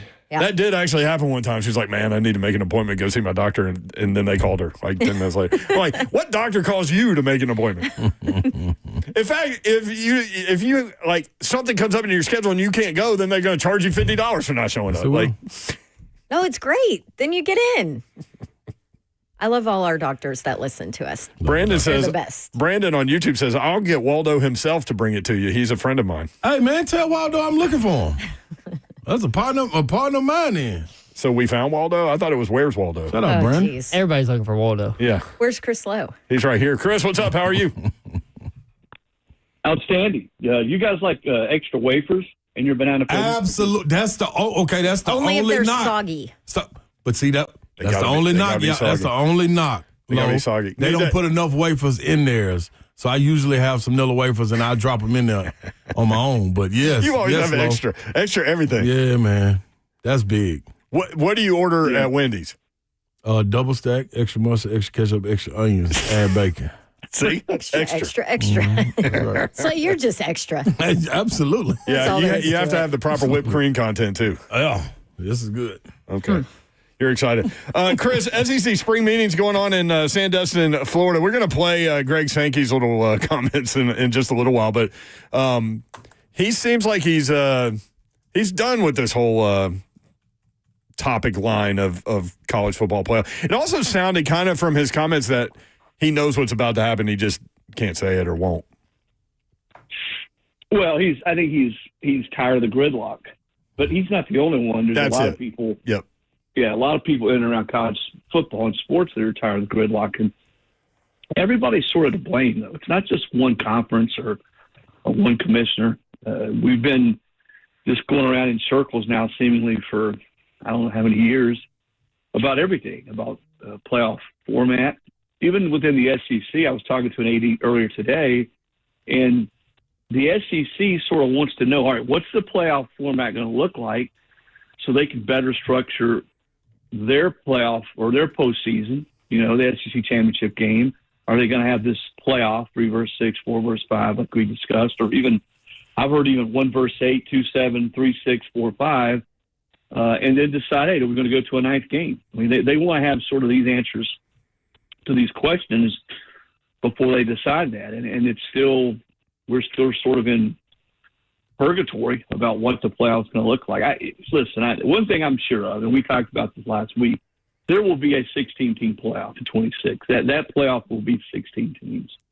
But are there going to be 4 automatics for the Big Ten and the SEC, or are there going to be 5 conference champions that automatically get in, and then 11 at-large berth? I think the SEC would rather have the 4 automatics. Then Greg's been pretty calculated. He hasn't come out publicly and said that. I think certainly he would be in favor of that. And if that's the case, then I think the SEC definitely would go to a 9th conference game. Yes. And would try to figure out a way to have that Super Saturday that we talked about, the playoff, to determine who were going to get the spots. The ACC Big 12 presented and endorsed this from Brandon Marcello, 5 automatic qualifier, 11 at-large playoffs. In a meeting with the SEC and Big 10 earlier this month, I think that meeting was here. Weren't they meeting in Nashville a couple of different times? Yeah, they've met all over, but I think there was at least one meeting. At least one in Nashville I know about. The Big 10 and the SEC, Chris, have not yet endorsed a plan in their meetings. Will they? Well, I think the Big Ten certainly wants 4 automatics. And I think they've come out and said that. And well, in fact, I've talked to people there inside that league who said they absolutely do. And I think the SEC does too. Again, Greg has been a little bit more, I won't say hush-hush, but he hasn't come out right out and said that. He said we've talked about several different scenarios. Keep in mind, here's the important thing to remember. The SEC and the Big Ten have the power here. They were ceded power by the Big 12 and the ACC as we sort of go down this road for the playoff. And at least one time, Greg Sankey, you guys can go and Google it right now, has sort of floated out there, well, maybe we'll have our own playoff. Yeah. Maybe the Big Ten and the SEC will have their own playoff. And I think you saw what he said yesterday, vintage Sankey. I don't need any lectures on what's good for the game or what's good for the sport. So, yes, my first word out of the chute when we started talking is there's just gridlock. Everybody's sort of looking out for everybody, their own interests a little bit. And Greg, shot back at the notion that he's only looking out for the SEC and said, hey, if we're only looking out for the SEC, we just stayed at 4, because we'd have had 2 of the 4 this past year. And they've had 2 of the 4 back before they expanded the field multiple times. So, yeah, I don't know what the answer is. I'll tell you what I like. I like getting into November. I don't know how you structure this, but getting into November, let's say the calendar flips from October to November, and there's a lot of teams in the SEC, the Big Ten, who still have a chance to get into the playoff. I know some people say, well, that sort of ruins the regular season, or it doesn't make the regular season as important. See, I don't necessarily agree with that, because I think if you look at last year, I think we talked about this. You've got Ole Miss, you've got South Carolina, you've got LSU, you've got Alabama. You got those teams who didn't get in last year, that if there is a semi-playoff within the SEC to get into the big playoff, then for fan bases, for those teams, for a lot of people, that makes week 1 in November and week 2 in November pretty darn important because you want to get into position to be in that, whatever you call it, Super Saturday or whatever, within the SEC to play your way in to the playoff. I like the fact that we could have that scenario where there's a lot of teams, a lot of fan bases that are really still completely into what's going to happen those last 2 or 3 weeks of the season. That's really interesting. What else do you think happens at SEC spring meetings? Are they waiting for the 2026 news with regard to how many teams officially the college football playoff is going to be before they go to 9 conference games? I think that's definitely a holdup. That the presidents, the ADs, want to know what the postseason is going to look like before they commit to going. And listen, ESPN's got plays a big role too. How much money they're going to kick in for a 9th conference game, which they would, and would certainly be a main factor, because everyone's going to be looking for more money to pay athletes. Well, that would be a huge revenue stream, and a 9th conference game to float out there. So I think they're waiting, Brent, to see what that looks like. But you can't wait forever. But we're waiting on everything now in college sports. I mean, we're still waiting on, is the judge going to sign off on the House settlement? Here we are knocking on the door of June. This thing's supposed to start July 1st. And there's still a lot of administrators that I know around college sports who are starting to have real doubts whether that thing's ever going to be signed and or approved. Because, again, I know people are listening right now and say, well, why? They spent all this time working it up, all people sort of going in and putting all these things in. Well, here's why. Because if there's anything in that settlement, the way it reads now, that says, yeah, you got $20.5 million you can pay your athletes, and then over and above that, collective could bargain, or you can work out or negotiate another deal over and above that, like we talked about, a car dealership or whatever, as long as it's fair market value. Whether there's Deloitte is the clearinghouse that decides that. Well, good and well, as soon as they shoot one of those deals down and say, well, no, that's not fair market value, that athlete's going to get an attorney and they're going to sue. and it's going to be a legal circus all over again. So, gridlock. I know that's the third time I've said it. I think college sports, period, we're just sort of in a it's like being out on Interstate 40 at 4:45, leaving your office and trying to go east. Oh, yeah. I mean, if you're in That's a Nashville, nightmare. everybody here knows you. Great comparison. Yeah, you can never go east or north of the city in this town. That is for sure. Chris Lowe with us from ESPN.com at CeeLo ESPN. We were talking about quarterbacks, Chris. I saw a list from Pro Football Focus. 2026 NFL draft quarterback ranking. So Arch Manning's number one. I don't. Where are you on him? Like, do you think? I'm doubtful that he even comes out, but we'll see. And Babs is doubtful that he'll be as great as people think he is. My whole thing is we just don't know, but he's like top of every single list out there. You know, have we seen enough of him to know, Chris? Well, probably not in big moments, Dawn. He's played some. Yeah. This will be his third year on campus. Third year, yeah. He's been in the program. He's been around Sark. He's been around that offense. The kids on the team. I don't think he has a whole lot to prove to the kids in that locker room. They know what he can do. But yeah, to your point, Don, he's got to go out and do it against really good defenses. People in his face every game. Get hit, get back up. You know, his team gets down 2 or 3 touchdowns. All those things that we really haven't seen a lot of. I haven't seen him in those situations yet. But no, I think he's got the ability. I mean, everybody I've talked to has seen him play. I've watched him practice. But you got to go do it. I mean, I told you guys last week, if someone said right now, who would you take right now? We're going to start games the end of August. I would probably take DJ Lagway in the league. That's not diminishing what I think Arch might do. Yeah. I've seen more DJ. To your point again, Dawn, he led that team the last 4 or 5 games of the season. They played their best football, and you saw what he was able to do and what he was capable of doing. And he checks a lot of the boxes physically and all the things that Arch does, throwing the football, tough to get on the ground, good wheels, quick, decisive. I say quick release, decisive, all these things.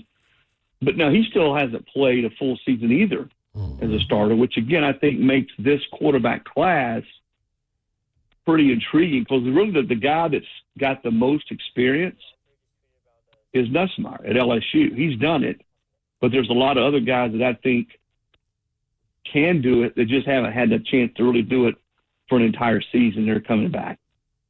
Yeah. Makes sense. Chris Lowe with us, ESPN.com. Here's another name. So the number 2 name on this list, Chris, and I want to get your take on Drew Aller because he was better last year with a new offensive coordinator. Where are you with him? Well, I mean, I think consistency. Can he didn't play that well there at the end. You know, he's got to play more consistent. But I think when you start talking about who's going to be your best quarterback, and we're not talking about who's going to be the number 1 draft pick. At least I'm not. To me, it's more who will be best next year and be best equipped to lead their team to a title. Well, he's got a lot of really good players around him. Yes, he does. You know, he's got 2 of the best running backs in the country. Yep. You know, their receivers are going to be good. I think they'll be good again up front in the offensive line, tight end.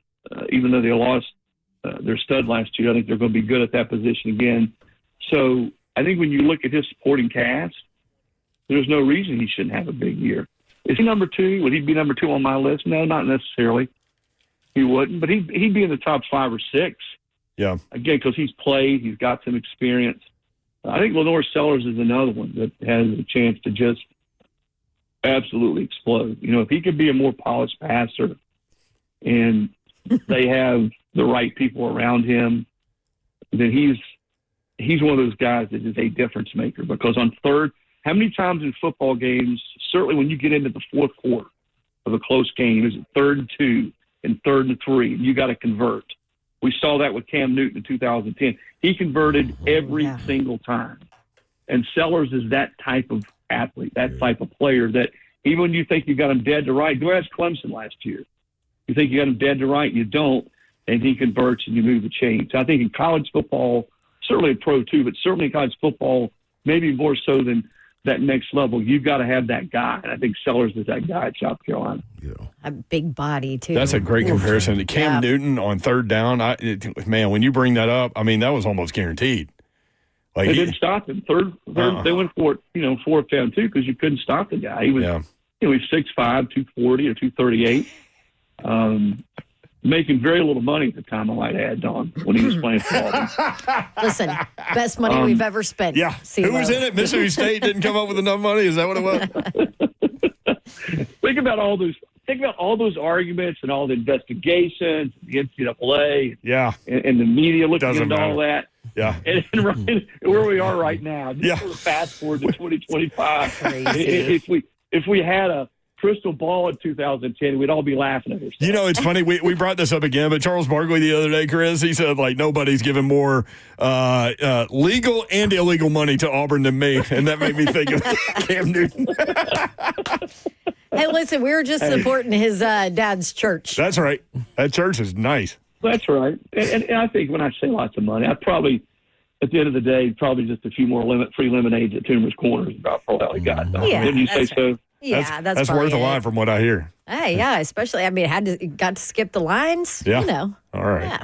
Hey, Chris, great stuff, man. We'll see what they do down there in Sandestin this week and then talk about it on Monday. Thanks.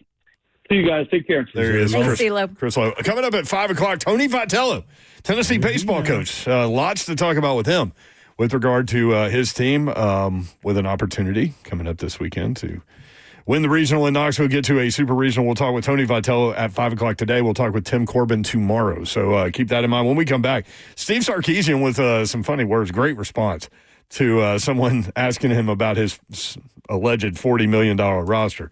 His response is great. We'll play that for you next, 3HL.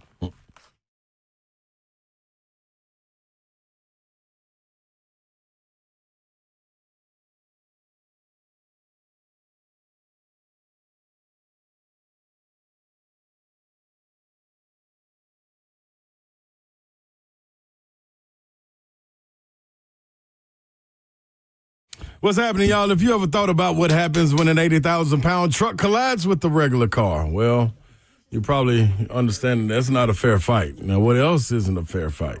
You versus the insurance companies. You better believe trucking companies have teams of lawyers working to pay you as little as possible and working around the clock, might I add. Trying to find loopholes, trying to understand what they can do to take advantage of you. That's where Bart Durham Injury Law comes in. Blair Durham and his team, they know how to take on trucking companies and fight for the compensation that they know you deserve. They've been standing up for people in our community for decades, making sure big corporations don't get away with cutting corners like they'll try to do with you.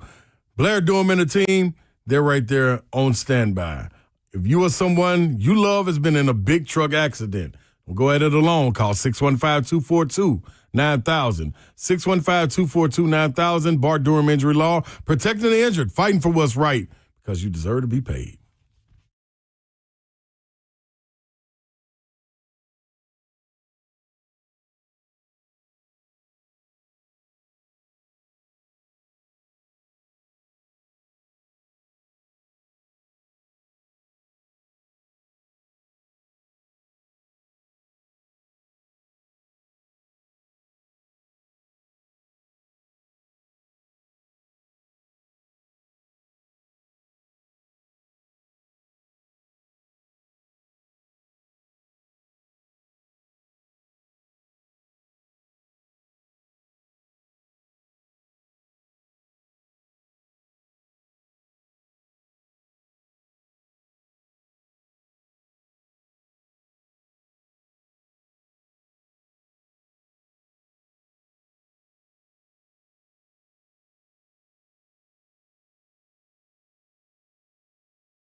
3HL 1045 The Zone. Tony Vitello coming up in about, 15 minutes, 12 minutes.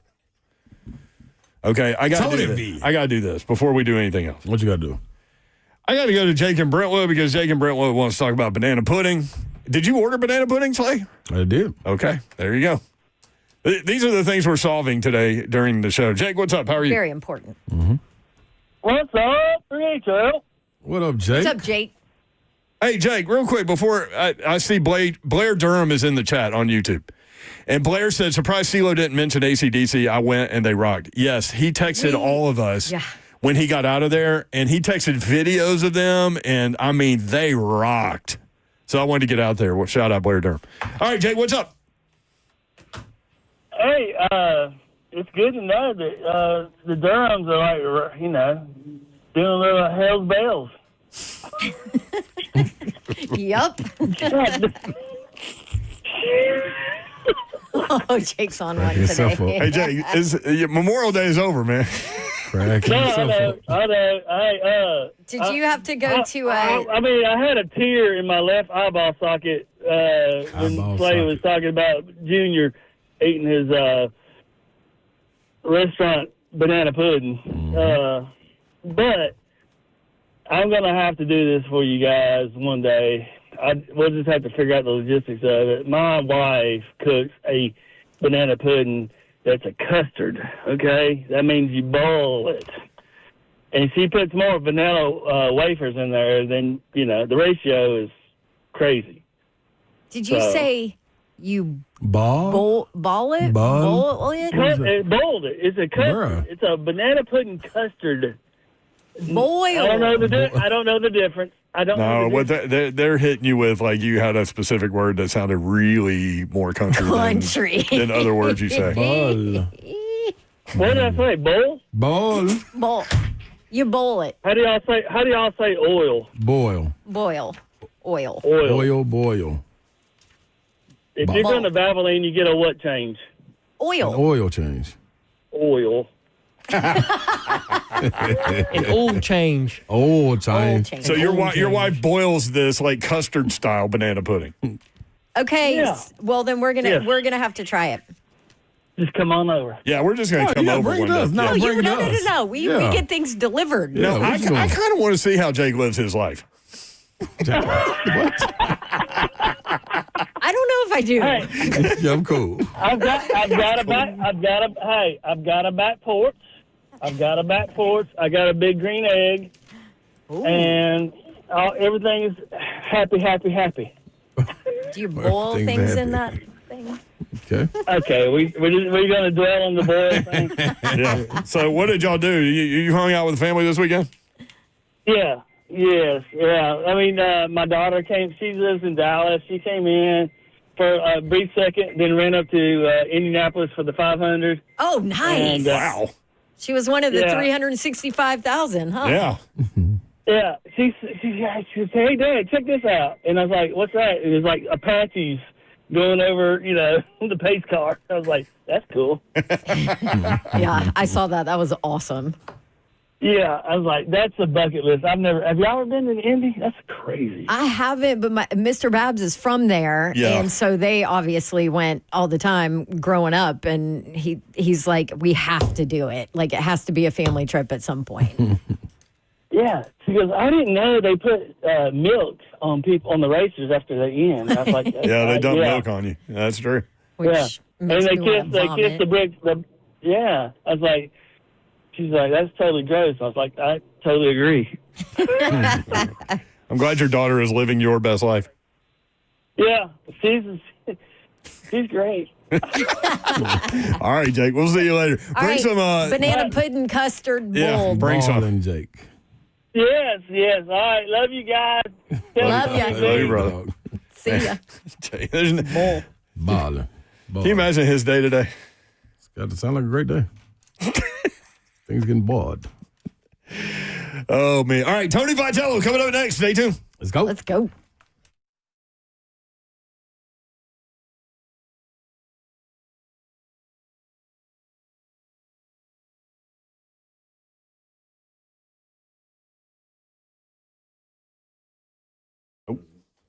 want to tell you about my friends at Brentwood Jewelry. You have many gifting opportunities throughout the course of the year, and these are the guys that can help you out, the Amamali family. Just go in there and introduce yourself and get to know them. They are awesome people, and you're going to love them, and they have everything you need jewelry-wise. Anything you can think of, they will point you in the right direction. Just let them know what you're looking for, and they'll help you out no matter what you're looking for.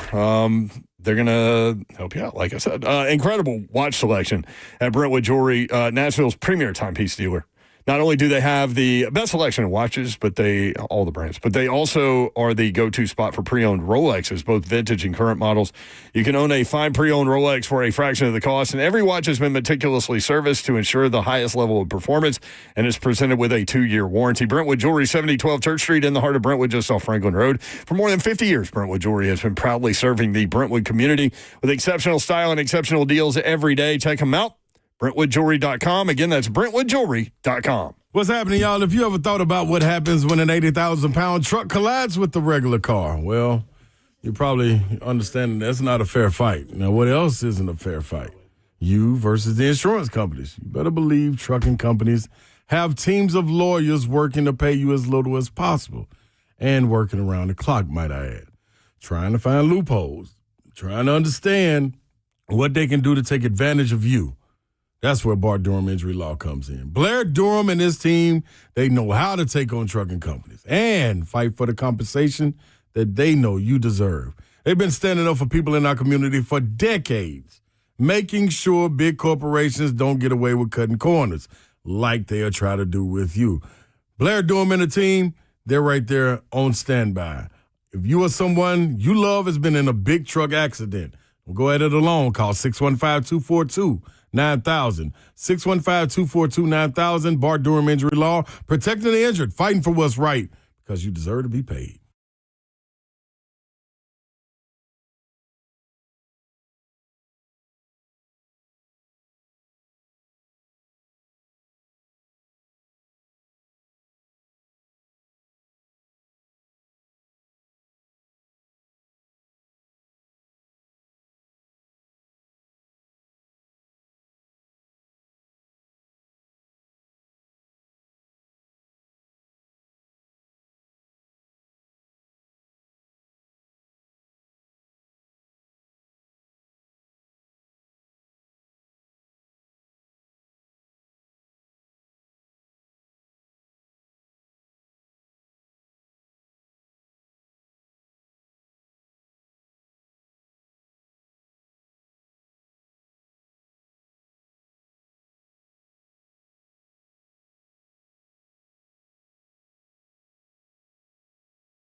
Good evening. It's 5 o'clock. I'm Justin Bonanno live from the 104.5 The Zone studios. The Titans began the next phase of offseason workouts as the first of 6 OTAs got going today. The team will host another OTA tomorrow where Titans head coach Brian Callahan will address the media at 10:15. You can listen to the head coach live right here on 104.5 The Zone. The NBA playoffs continue tonight as the Pacers look to extend their 2-1 series lead over the Knicks in Game 4 at Gainbridge Fieldhouse. Tip-off for that one is at 7 on TNT. And the NCAA baseball tournament bracket is official as the SEC has 13 teams in the field, including half of the national host seeds. Vanderbilt earned the number 1 overall seed, while Tennessee was named the number 14 overall seed. Head coach Tony Vitello will join 3HL next as regional games get started this weekend. And for our foundation repair and waterproofing needs, you need to visit USSTN.com. Breaking news at once on your home for the Titans and Balls. This is 104.5 The Zone.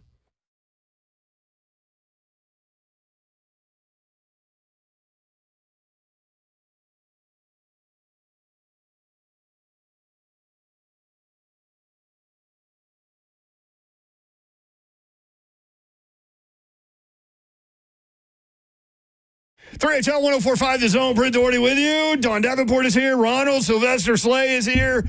Zeph is the executive producer of 3HL. Let's talk about college baseball. Tony Vitello, Tennessee baseball coach, joins us now. Tony V, what's up, man? How are you? I'm good. Ready to embrace the chaos. It's a different tournament than March Madness, but it's kind of a similar deal. Expect the unexpected, and hopefully it'll be lots of entertainment for folks watching. Why let me start with kind of a crazy question. You know how we do it on 3HL.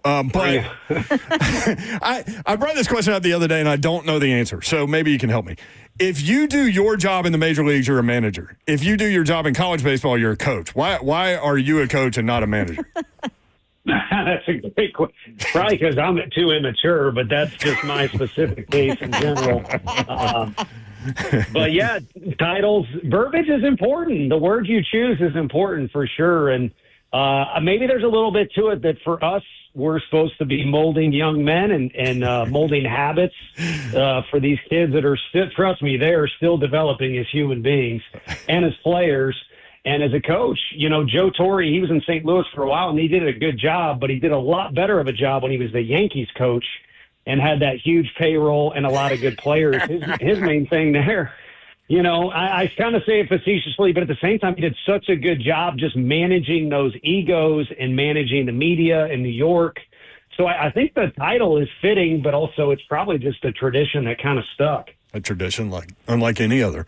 2 big wins, obviously, in the SEC tournament. I know it didn't go the way that you wanted against Vanderbilt, but those were 2 huge wins that got you the host opportunity, right, in the regional. Do you feel like you have a better kind of locked-in way to understand your team now? Like, did you guys get your groove back? Well, I think understanding the team has been something that's essential. We've got Hunter Ensley, who's the grandpa of our team. He's been around forever. But most of the other guys we look to for everyday reps or leadership, they're 2 or 1 year guys. And part of it is we have a fairly young team compared to other SEC teams. There's a lot of first-year freshman guys in particular. And then this transfer portal thing has changed what was kind of our little niche of like that 22 team we had that was pretty memorable. That was built on freshmen that didn't play a whole lot. Then they played more as sophomores, and then either as juniors or seniors, they become our better players. And those days are fading for us, and I think for most other teams. Yeah. So all that is a part of our DNA, and why each day forward with this team is more and more helpful about who belongs where, and then that guy getting comfortable with that position. But the 2 wins, the biggest value there. It's great to play in front of our fans, and the stadium is under construction. It's fun. It's Knoxville. But we needed to get home and rest a little bit. We had been on the road for 12 days, and it's been a grind of a season in general. So that's going to be the biggest benefit, is I think just being at our own place during the next week. Is that kind of what happened against Vanderbilt? I mean, just... No, that was, you know, they did a really good job. The wind was blowing in that day. I don't know why the field was all muddy. That didn't have anything to do with it, but just the environment they adapted to. You know, Hoover plays big. Our park, you know, can play small sometimes, big sometimes. Hoover often plays big, and they beat us up with a bunch of singles. And that doesn't mean they don't have guys that can drive the ball out of the park. But they just did a good job on that particular day. We did not. We had our number 3 starter going. They had their number 2 starter.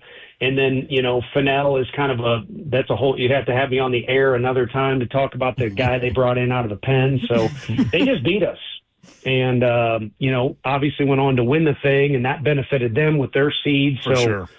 You're swimming with the sharks in this conference, and sometimes you bite into somebody and sometimes they bite into you. So kind of along those lines and back to the coach manager thing, how much coaching, actual coaching, teaching, fixing errors that happen, do you get to or have to do with this team this season? Yeah, that's bad timing. We watched the Dave Chappelle video clip, and for those that know Patrice O'Neal, we watched the Patrice O'Neal comedy clip as well today. So I don't know that we did that much of it today, but we had some fun during the meeting. If you don't know who Patrice O'Neal is, you need to at least dive into the archives a little bit. But, as the season's gone on, I think our league exposes you if you have a weakness. Yeah. And we have had some weaknesses, whether it be experience-based or maybe we need to coach him up a little bit more, or a guy's confidence is a little shot and he needs to believe in himself more. We've had some harsh lessons throughout the season because, again, you'll get exposed. And in our league, you'll hear about it from the fans. You'll see it on TV. You'll lose the game if you make too many mistakes. And it can beat you up. I mean, Coach Van Horn, I think they finished 2nd or 3rd in the league. And when we got there, I worked for him, and we kind of embraced and said hello. And the first thing he said was, "Thank God this is the last weekend of SEC play, because it'll just wear you out." And it can beat up your confidence a little bit. So yeah, we've had to correct more mistakes than we want to over the course of the year. But you got to balance it out a little bit too as a coaching staff, because these are young kids. There's a lot expected of them. And they hear about all the negative stuff more than they hear about the positives. So you got to be careful about how much you pile on when things aren't necessarily perfect. Good Coach, perspective. Yeah, great. Now, you always got your the pulse of this team. What's the difference in this team and your past teams? Because a lot of times when we talk to you, it's about the team kind of checking themselves, looking in the mirror, and they're able to go do that for themselves, and you don't have to do as much tinkering. What's the difference in this unit and the units in the past? This team is definitely different than the others since we've had here. They're a little more laid back, and I don't think that means like playing the game casually. I just think when they show up and it's the best form of them, it's kind of like that fresh start we had against Alabama. It was the beginning of a new season, technically, with the tournament down in Hoover, and it was game 1, fresh start. We had played Alabama. We beat them. They were confident. Of course, they should have been confident anyway, but it wasn't a lot of rah-rah or intensity or we're going to kill these guys. It's just a fun-loving, again, laid back sounds a little negative, but it's a little more calm and confident group than we've had. In 22, it was like I had to play the policeman every day to tame that group down a little bit. Right. Well, that group was wild, bro. Yeah, they were. And it was kind of what made them go. And I think our guys, we've had to figure out what makes them go, but they've also kind of had to sort through that a little bit too. And, we had fireworks with the Vanderbilt game, and I think, this is my perspective, both teams were equally guilty of that. It was just the nature of a very competitive series here in Knoxville. And I don't know if this was the case for our guys, but I don't think they do very well with the whole let's go out and kill these guys and let's go out and dominate. It's better when they're more relaxed and they just go out and play and keep it simple. And we've tried to point that out to them, but by this time of year, it is up to those leaders. And I do think we got some positive leadership. And if anything, this group has been a fun group to come to work for every day or come to work with. And the team chemistry's been there, and it's gotten better and better each day, as opposed to with some teams, the more you spend time around each other, it's like a relationship, which I don't know much about that, but sometimes the more you spend time around somebody, the more you want to strangle them. This group has kind of gone the other way. It's been fun to be around each other every day. Speaking of, when you get done, we do need to grab that beer in the Gulch one day. I'm all for that. I'm curious. I grew up a baseball guy. That was my thing, and I'm curious about. You've been asked a lot about the defense and the errors and the things like that. And to me, it's been the timely errors. You know what I mean? And how challenging has that part of it been for you to kind of manage through those situations with those kids? Yeah, this will come off as real arrogant, but I just talked with another SEC coach that he felt like expectations from either media or fans didn't meet what he saw in the fall. Okay. And so I say arrogant because we know more about our group, and that's not just the coaches, the players. We're there every day, and sometimes there are no cameras around or people watching. So we kind of know all the deepest, dark secrets. We know the positives. We know this guy worked hard over the summer, and no one knows who he is, but he's going to be one of our most valuable pitchers. And I think we kind of had an idea that we had a lot of guys who were versatile defensively, but we were not going to be as strong defensively as we've been the last 3 years. And, it's a delicate balance is what's your best offensive lineup, what's your best defense, and then what's your best overall. And, the mistakes defensively have been in just a couple small categories. But unfortunately, they've piled up at times too. Yeah. And, again, our league will expose you. And one thing last year was our offense could probably put up as big a numbers as anybody in the country. So it kind of covered up some of those dirty little secrets that we knew, but maybe you guys didn't pay as much attention to, right. if that makes sense. Yeah, and it's been really interesting from just a baseball perspective to kind of watch you tinker with those things throughout the course of the year, and in terms of where people are defensively, who's in the lineup, who's not, and all of those things. Yeah, and, frustration comes in different forms for us because we feel like we know what a good job is and things we emphasize. We feel like we have a decent idea of what guys are capable of. Yeah. So it just is a little bit different in-house for us. I think Major League Sports, going back to that reference, those guys don't really practice. They play every day for such a long time, whether it's the NBA or the Titans, and you almost get as familiar as the coaches. For us, I think, you look back on it, there's a massive amount of positives with this team. Oh, for sure. We were talking about this, not to cut you off, even though I just did. I'm sorry. But there was one 40-win season before you got there. So, you never take for granted 40 wins. And so, I know fans get upset or whatever, but, there's, as you said, there are so many positive things. And you're hosting a regional.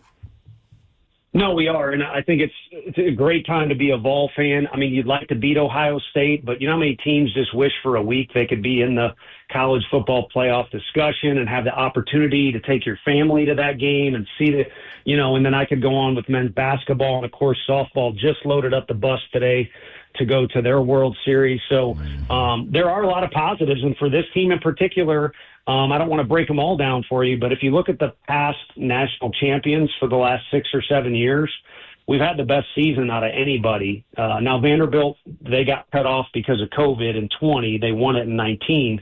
But, yeah, there's a lot for us to be happy with. We can't undo the things we've been frustrated with or needed to be better at. We can address it next fall or with recruiting. But for now, this is a team that's shown they're capable of playing with anybody. And all 13 teams that got in from the SEC, whether they deserve the seed or they got a tough draw, or all that's, for you guys to fill up airtime with. The bottom line is all 13. We're not trying to fill airtime here, Coach. You do it quite well anytime I'm listening, but all 13 teams are going to be prepared. The league will beat you up, but it will also prepare you. I don't know, Coach. I'm sitting here watching on the X machine Twitter of this Georgia Tech baseball team that's not very happy with what's going on. Yeah, they thought they were going to host. Yeah. I've heard that, and we've had the good fortune of hosting a handful of times the last 5 years, and there's been some interesting We had one regional in 2022 where there were 11 first-round draft picks, MLB draft, in one regional. That's So nuts. you could argue that one was more loaded than it should have been. But, the bottom line is if you're going to go as far as you want to go, you're going to have to probably face adverse circumstances. That's right. And you're going to have to beat, probably some of the best teams out there. But, I saw that one too. It was interesting. And, no one feels bad for us and we don't get what we want. That's exactly right. We got to just Tony Vitello, That's true. Tennessee baseball coach with us. I'll tell you this, Coach. Y'all were playing Texas. What a win. Y'all were playing Texas while we were live on the air. And this man over here, Ronald Sylvester Slay, was doing a little bit of play-by-play during that game. It was phenomenal. So congrats on that win for sure. Thank you. Coach, I'm Yeah, well. it was an epic game, and they're good man. for a reason. Yeah. Yeah, serious. Coach, now this is, speaking of not filling airtime, let's get to some serious matters right here. The people want to know, man, especially Vol Nation and all fans of the game. You're well-rounded in it, but you got to go in the boom boom room. Now, you understand when you go in the boom boom room. Coach Barnes, Heupel, Kim Caldwell, she's yet to be in it, but they handled themselves well in there. So the door's locked behind us with you. Answer everything to the best of your ability, truthfully. If so, you can get out, but the door's locked behind us. You agree to these terms? Yeah, I don't think I have much of a choice, You don't. to be honest with No, you. you really don't. Not on this show, Is this his first trip to the Boom Boom Room? Tony, I think you may have been. Have you been in once before? There's been one other occasion. Don't cut me short. I got a little bit of experience. You got some experience. Although I should just claim that I'm a rookie, so that way So it when would it's be not easy. good, I got That's true. All right, Jeff, lock him up.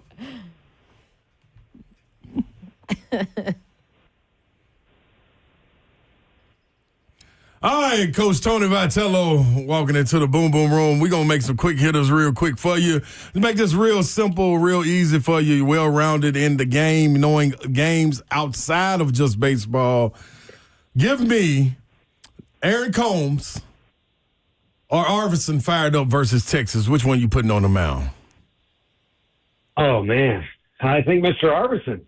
I think that's the play in that particular situation. Dude, how nasty were those strikeout breaking balls? Yeah, it was pretty good, and it reminded me of Kenny Rogers when he was with the Tigers, went on that little 3-game string where he was carving people up. Now, he might have been using some extra sticky stuff back then. But, hey, we're playing by the college rules, so it was fun to be in that dugout, and I'll tell you what, that's about as passionate as I've seen a dugout for us in a long, long time. Yeah. You look like you were able to contain yourself a little bit, just a little bit during that moment. A record-breaking level of composure for me, which is usually it's breaking records the other way. I mean, I love it when you get tossed and you go to every umpire. That was amazing. I can walk you through that off the air. There's a little bit of history with each guy, so I wanted to make sure.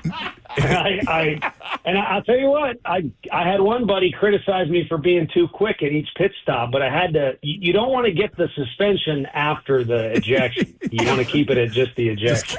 I love that you know. All three, Coach? Yeah, I love that you know where the line is. I did ask an umpire at one point this year, if I get thrown out of this game, blah, blah, blah. And he answered the question, and then he said, "Hey, you do what you got to do." And I was pretty impressed by that. But at the end of the day, those guys are pretty good guys in our league. It was just as stressful for them. I mean, they're getting attacked by the rowdiest fans in the country. Yes. Yeah. Absolutely. All right, this one here. Blake the Burke, Dalton Bargo, you need somebody to go yard. Who you putting at the plate? My goodness, you're putting me in a tough spot there. This is the boom boom room. That's what happens. I'll tell you what. If we need someone to steal a base, it's Bargo every day of the week. Okay. If we need someone to play defense, I'm going Bargo. But for this particular question, Blake Burke has a very big spot in my heart. He almost hit a church in Hattiesburg, Mississippi, beyond the right field wall. So, but Bargo's got his moment coming. So it might be a different answer in a month. I like Would that. God appreciate that or not? Like hitting a church with a baseball. See, I started to say it because I think he did hit the church, but I didn't want to be quoted on air for saying that. So I don't know how that works, if that's good karma or not. Right. He didn't break the window, so Okay. maybe it's all good. Yeah. Yeah, blessings rain down upon thee. Here we go. Hunter Inslee, Zakai Ziegler. You got to have toughness embedded in your team, which one you choosing? Oh, you're killing me. yeah, buddy. This is your guy, too.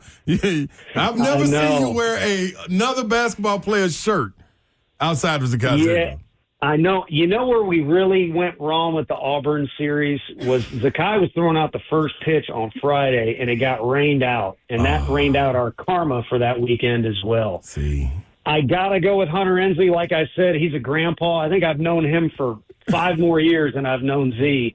So that's a tough one, but I will remain loyal to Hunter Ensley for a long, long time. I like that. Zakai's never ran into the basketball stanchion and left a mark on it like he did the wall, Hunter Ensley. So, no doubt. Yeah. The first time I fell in love with that guy was there's a certain Italian coach in the SEC that kind of got in his face during a little brouhaha, and even though he was a freshman, he did not hold back from old Mr. Calipari. I love that. More impressive. Last one, and I'll let you out the boomer room. More impressive, the run Andrew Fisher has been on. Jeez. Or you got to take Christian Moore and what he did. Oh, man. Yeah. I think Christian Moore, this is rough. You're really pitting me against guys who could possibly donate money. I don't know if NIL is legal anymore or not, but you're really screwing up our bank account. You can blame Hypo. Hypo said I had gotten soft in the boom room, so I had to get you with some good ones, Tony B. He did say that.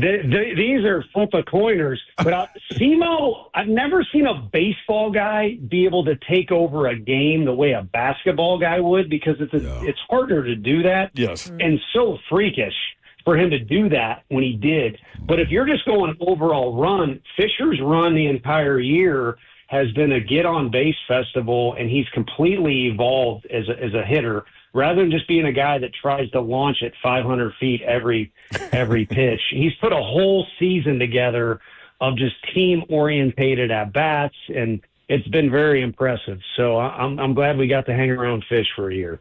Beautiful right there. Next time I'll put you in there with the coaches. Zelf, let him out of the boom boom room.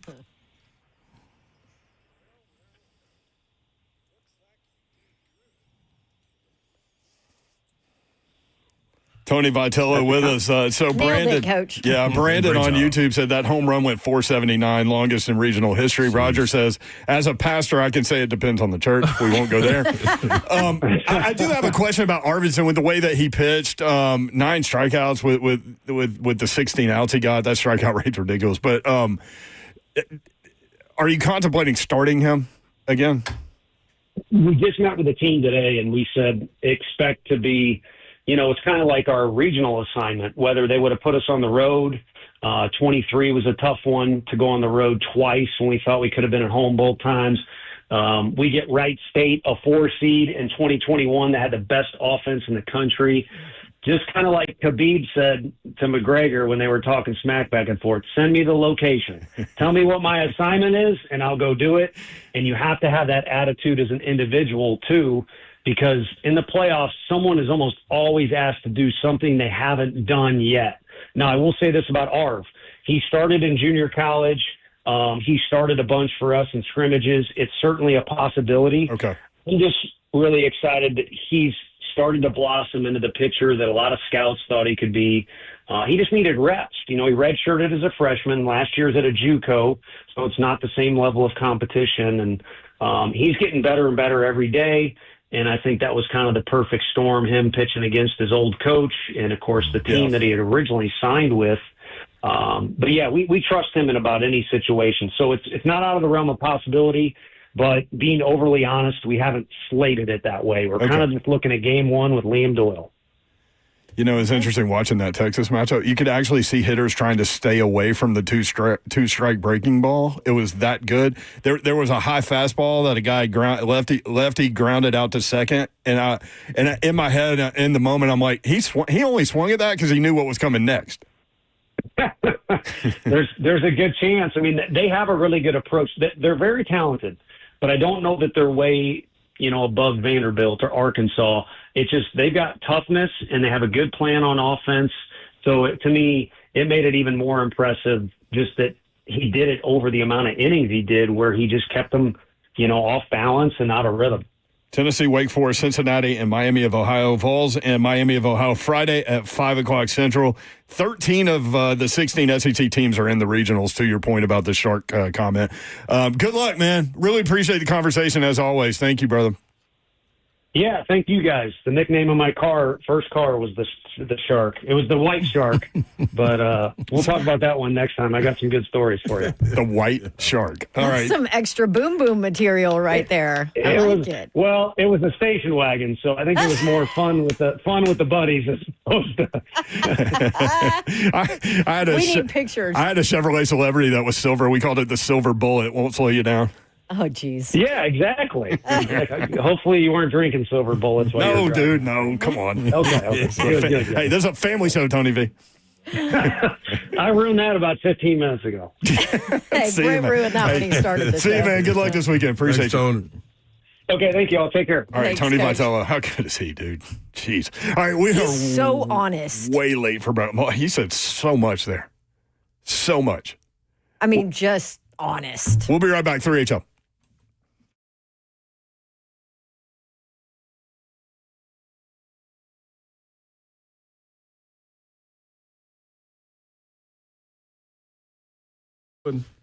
What's happening, y'all? Boswell's Golf Cars is where you need to head to. Understand this, man. It's a third-generational, locally owned company right there at 111 Transit Avenue. Nashville's trusted family-owned golf car dealer since 1963. Now, understand that you want something tricked out or you want something calm and cool. They got it all for you. You step onto the showroom floor, you see Yamaha, E-Z-GO, Cushman, Evolution, and Icon, all brands that you know and are going to deliver. Even if you got your own golf cart, you want a facelift, who I trust most to do it? Boswell's Golf Cars. So head on in there and get your full-service golf cart dealer right there to help you. And with the Zone, coming up in the golf tournament, Big Slay will have a own sleigh ride golf car. And you can have an opportunity. 4 different holes. If you get a hole in one, you win a beautiful new golf car. How good is that right there? Boswell's Golf Cars, always delivering. 111 Transit Avenue. Stop by, follow them on Instagram at Boswell's Golf. BoswellGolf.com.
3HL 104.5 The Zone. Britt Doherty, Don Davenport, Ron Slade. Executive producer at 3HL SF. What's up? What up, Zephyr? We just had a delivery. Banana pudding on deck, baby, and it's good. It's not on deck for you because you just said on deck and it's good. No, it's on deck. It's in my belly. No, it's on deck for us. Oh, my gosh. No, Are you it's still thinking about the Stanley Cup playoffs again? It's on deck for us. No, it's Slay's still over some there more in eating. there. Where's ours? Y'all's right here. Y'all got to split it. You're not going to split it for us? No, that's y'all work. I split it for me and Zeph. Zeph got his. He bought it for us. That's all he needed to do. All right. Thank you, I Slade. didn't do all the work, Babsy. Get in my belly. All right. How about Tony V, man? He's honest. Yeah.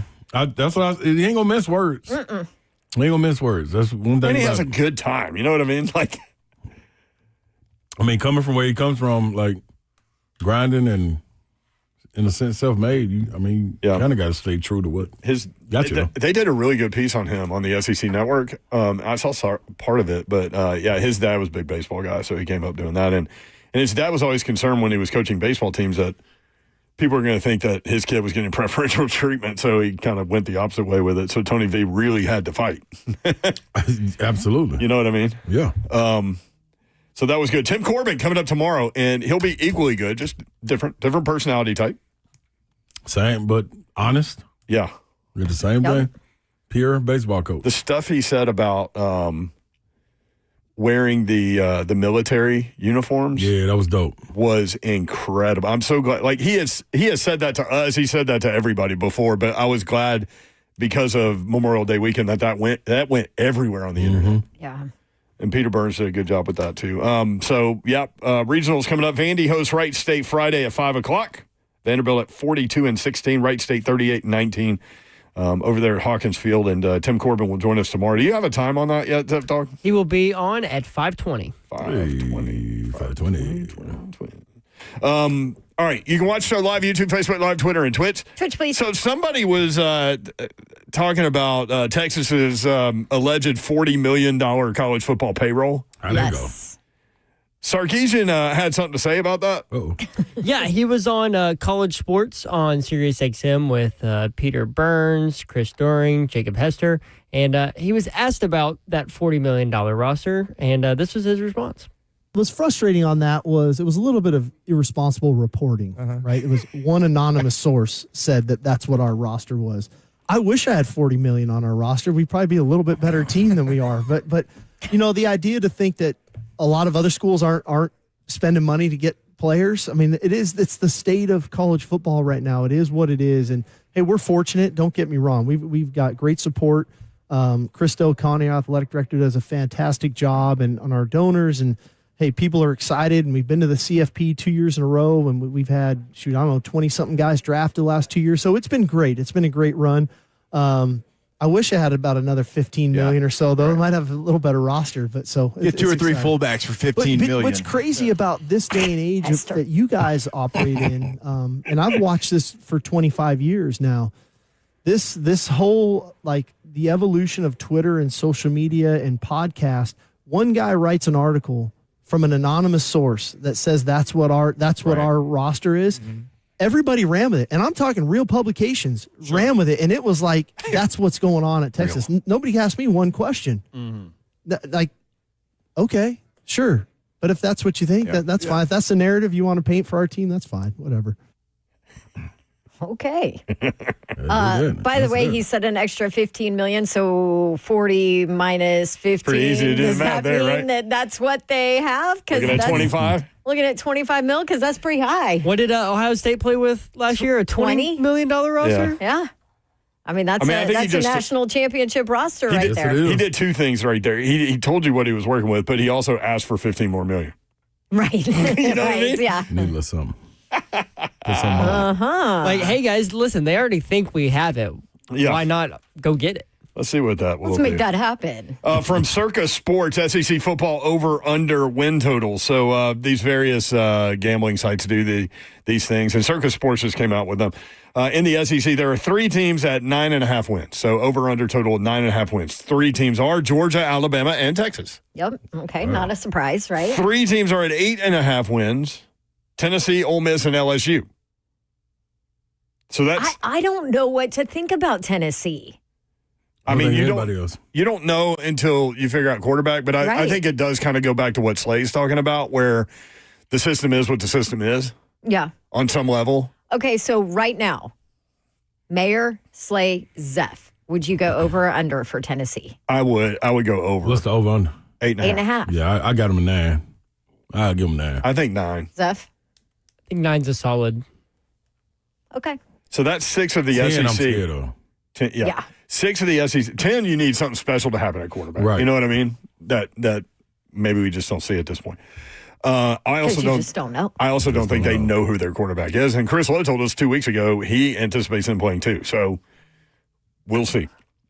But that's 6 of the 16 are at 8.5 or higher. Okay, 2 are at 8 wins. Texas A&M with Marcel Reed, that's gonna be fun, and Auburn. Okay. And how many? How many wins? 8. That's it's a lot of confidence in That is. Jackson and Hugh.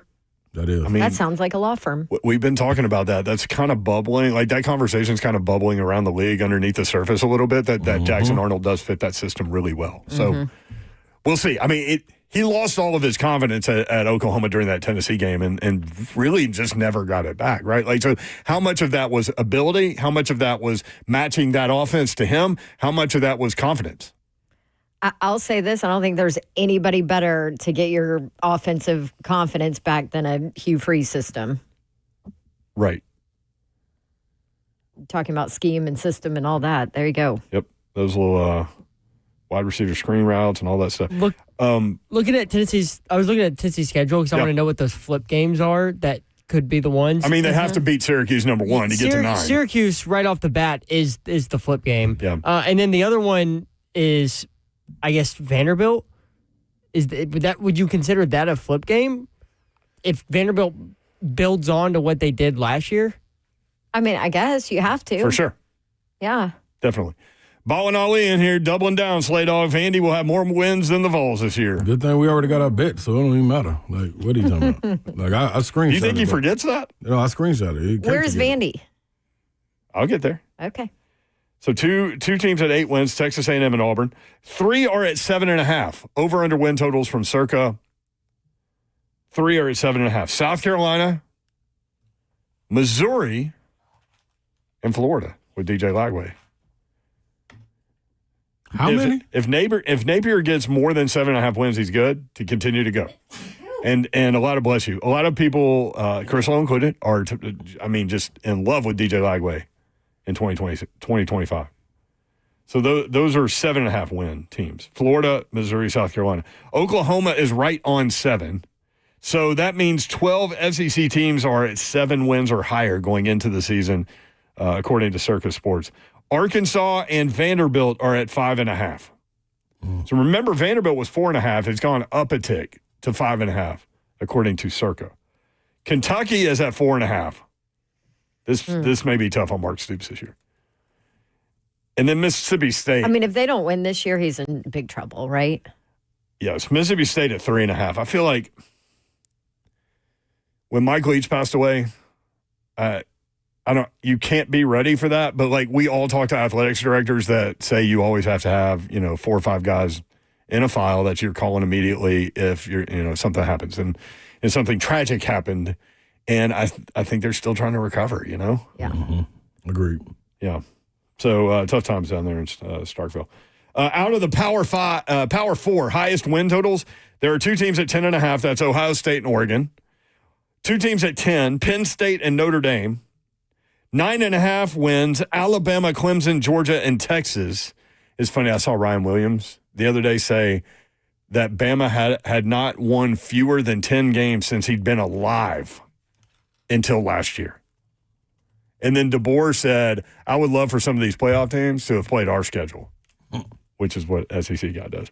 Yes. Yep. Welcome 9 to wins. the SEC, DeBoer. Yes. 9 wins, Miami, and then 8.5. There are a lot of teams in the Power Four. Tennessee, Texas Tech, SMU, Ole Miss, Michigan, LSU, Louisville, Kansas State, Indiana, and Arizona State. I'm a Sun Devil Jerry. Looks like Slay Dog's working on a parlay. I got it. Also, the 3HO It's bingo ready. card may be kind of entertaining today. I've got that for you next. Things heard on the show today. It's ready. Taken out of context, that may come across as weird. But Ooh, if you it's listen to ready. the show, you always know. All right, Slay Dog's ready. We'll be right back.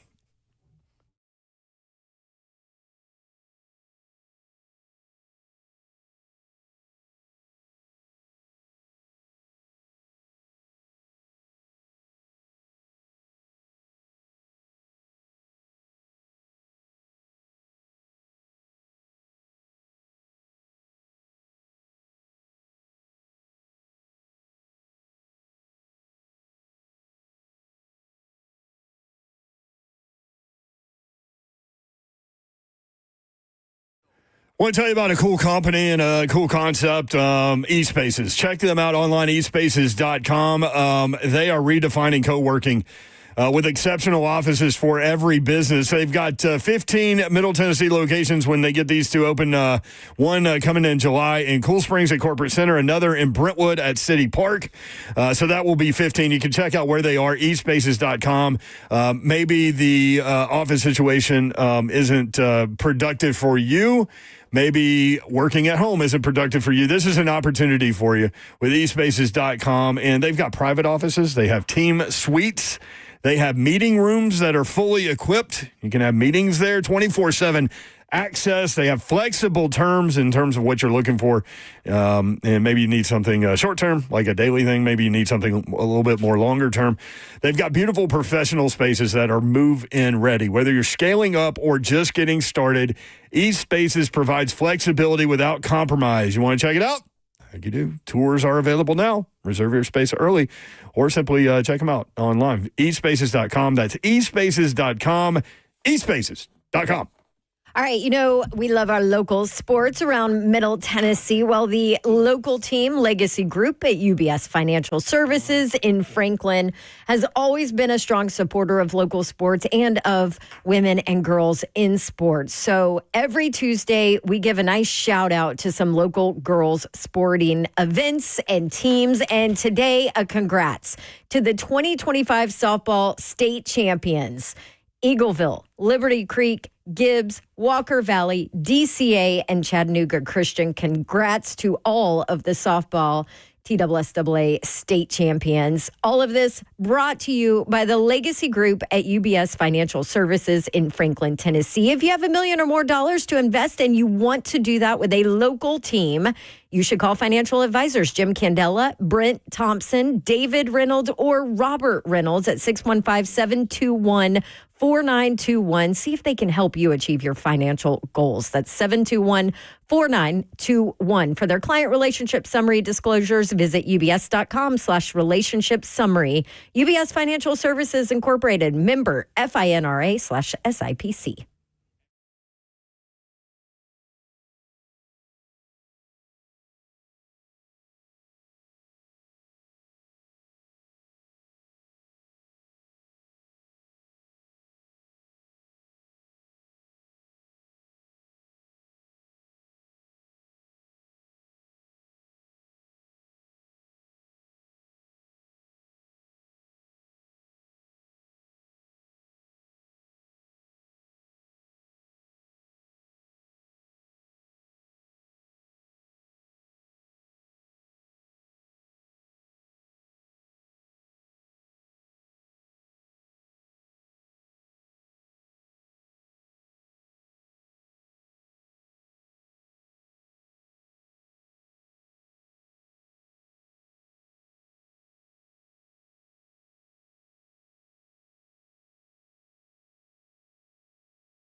3HL 104.5 The Zone. Shout out presented by Unk Down the Street. Banana pudding from Waldo's. Might have Ooh, it's been. yummy. Shout out to Slay, too, for buying enough for all four of us. Thanks, Slay. Thank You're you, welcome. Slay. Not going to leave you wrong with food. 3HL bingo card. Weird things said during the show. Did you have something to say? Yeah, it might have been the best banana pudding I've ever had. Okay. Sorry, Grandma. For a chain restaurant, I totally agree. Sorry, Grandma. Nothing can beat homemade. There you go. I had to go a little side note there. 3HL bingo card. One thing is for sure, we're going to have 16 teams in the 2026 college football playoff. Chris Lowe said that. We tell you all the time, listen to Chris Lowe, because you see all these stories about they're going to 14 or 16. What did Chris say? One thing is for sure, we're going to have 16. Yeah. He also said it in passing. Everything is in passing. like I literally, I looked somewhere and then Zeph was like, "Did you hear that?" Because I told Zeph, I was like, "Did you just hear that?" And then he went to your mic. Like home play. your ear. He's going to get punched in his fancy. That was late on. Very true. I had a tear in my eyeball socket. Who said that? Jake and Brentwood. Yeah, though. I had a tear. Oh, I'm like, who was that? Eyeball socket. That is very descriptive. Very much, Jake. And you're swimming with the sharks in this conference. Sometimes you bite them. Sometimes they bite you. Tony V. Vitello. He also said, I don't know much about relationships. That was kind of in passing, too. That was really funny. That one was funny. Because all you ever hear about that guy is he's married to baseball. So. And there's so many people that ask if he's single. The ladies love him. Ladies love him. I mean, ladies love Cool James. We know that. But ladies love James. Cool Tony V, too. I wonder if they would have loved Tony V with his white station wagon The white that shark? he used to drive. The white shark. That's right. Parsley, what you got? Locked and loaded, though. Come on, Zephyr. You got this. My button is not working. Take your time, buddy. No, I'm clicking it. It's not working. Guess not. Don't take your time. Those sound like problems. One more bite of banana pudding in. Y'all both did it. I guess I'll talk. All right, let's try this one more time. I reset it. There it goes.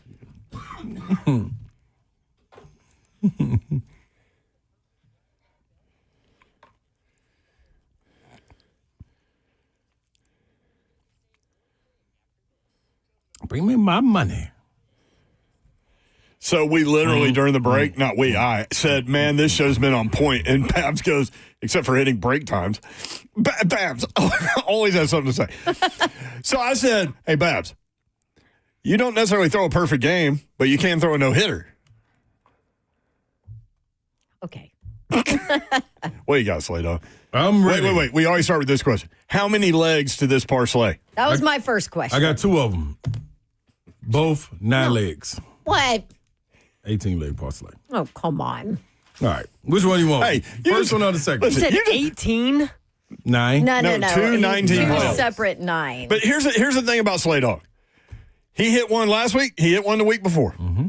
So you can just keep eating your banana pudding over there, lady. That's all I'm saying. All right, here we go. I'll give y'all the first one first. Look at her. Y'all want the first one first?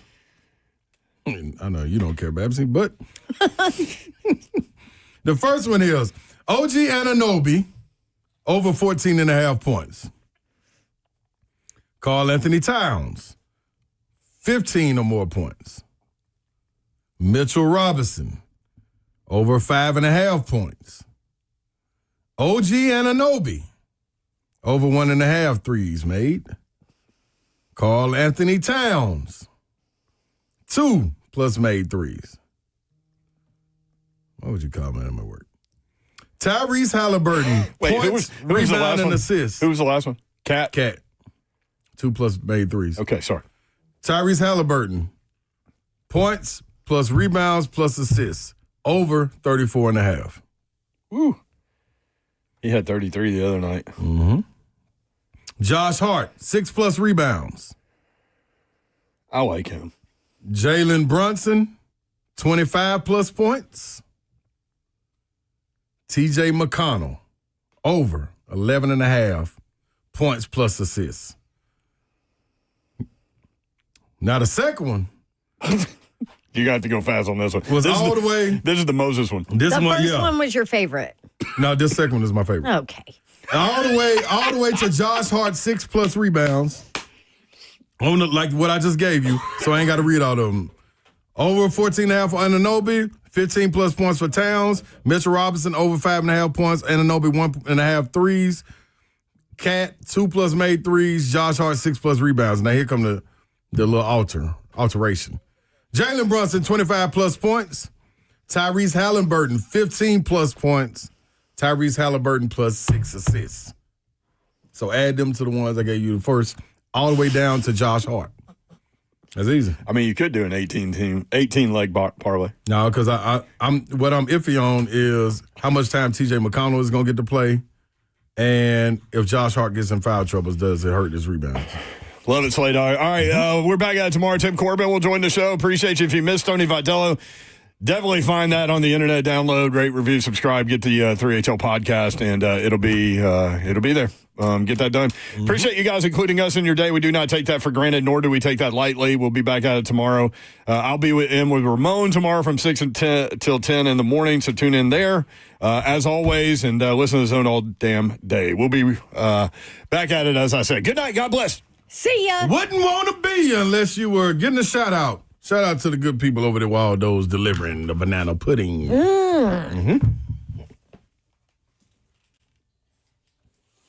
Well, oh, well.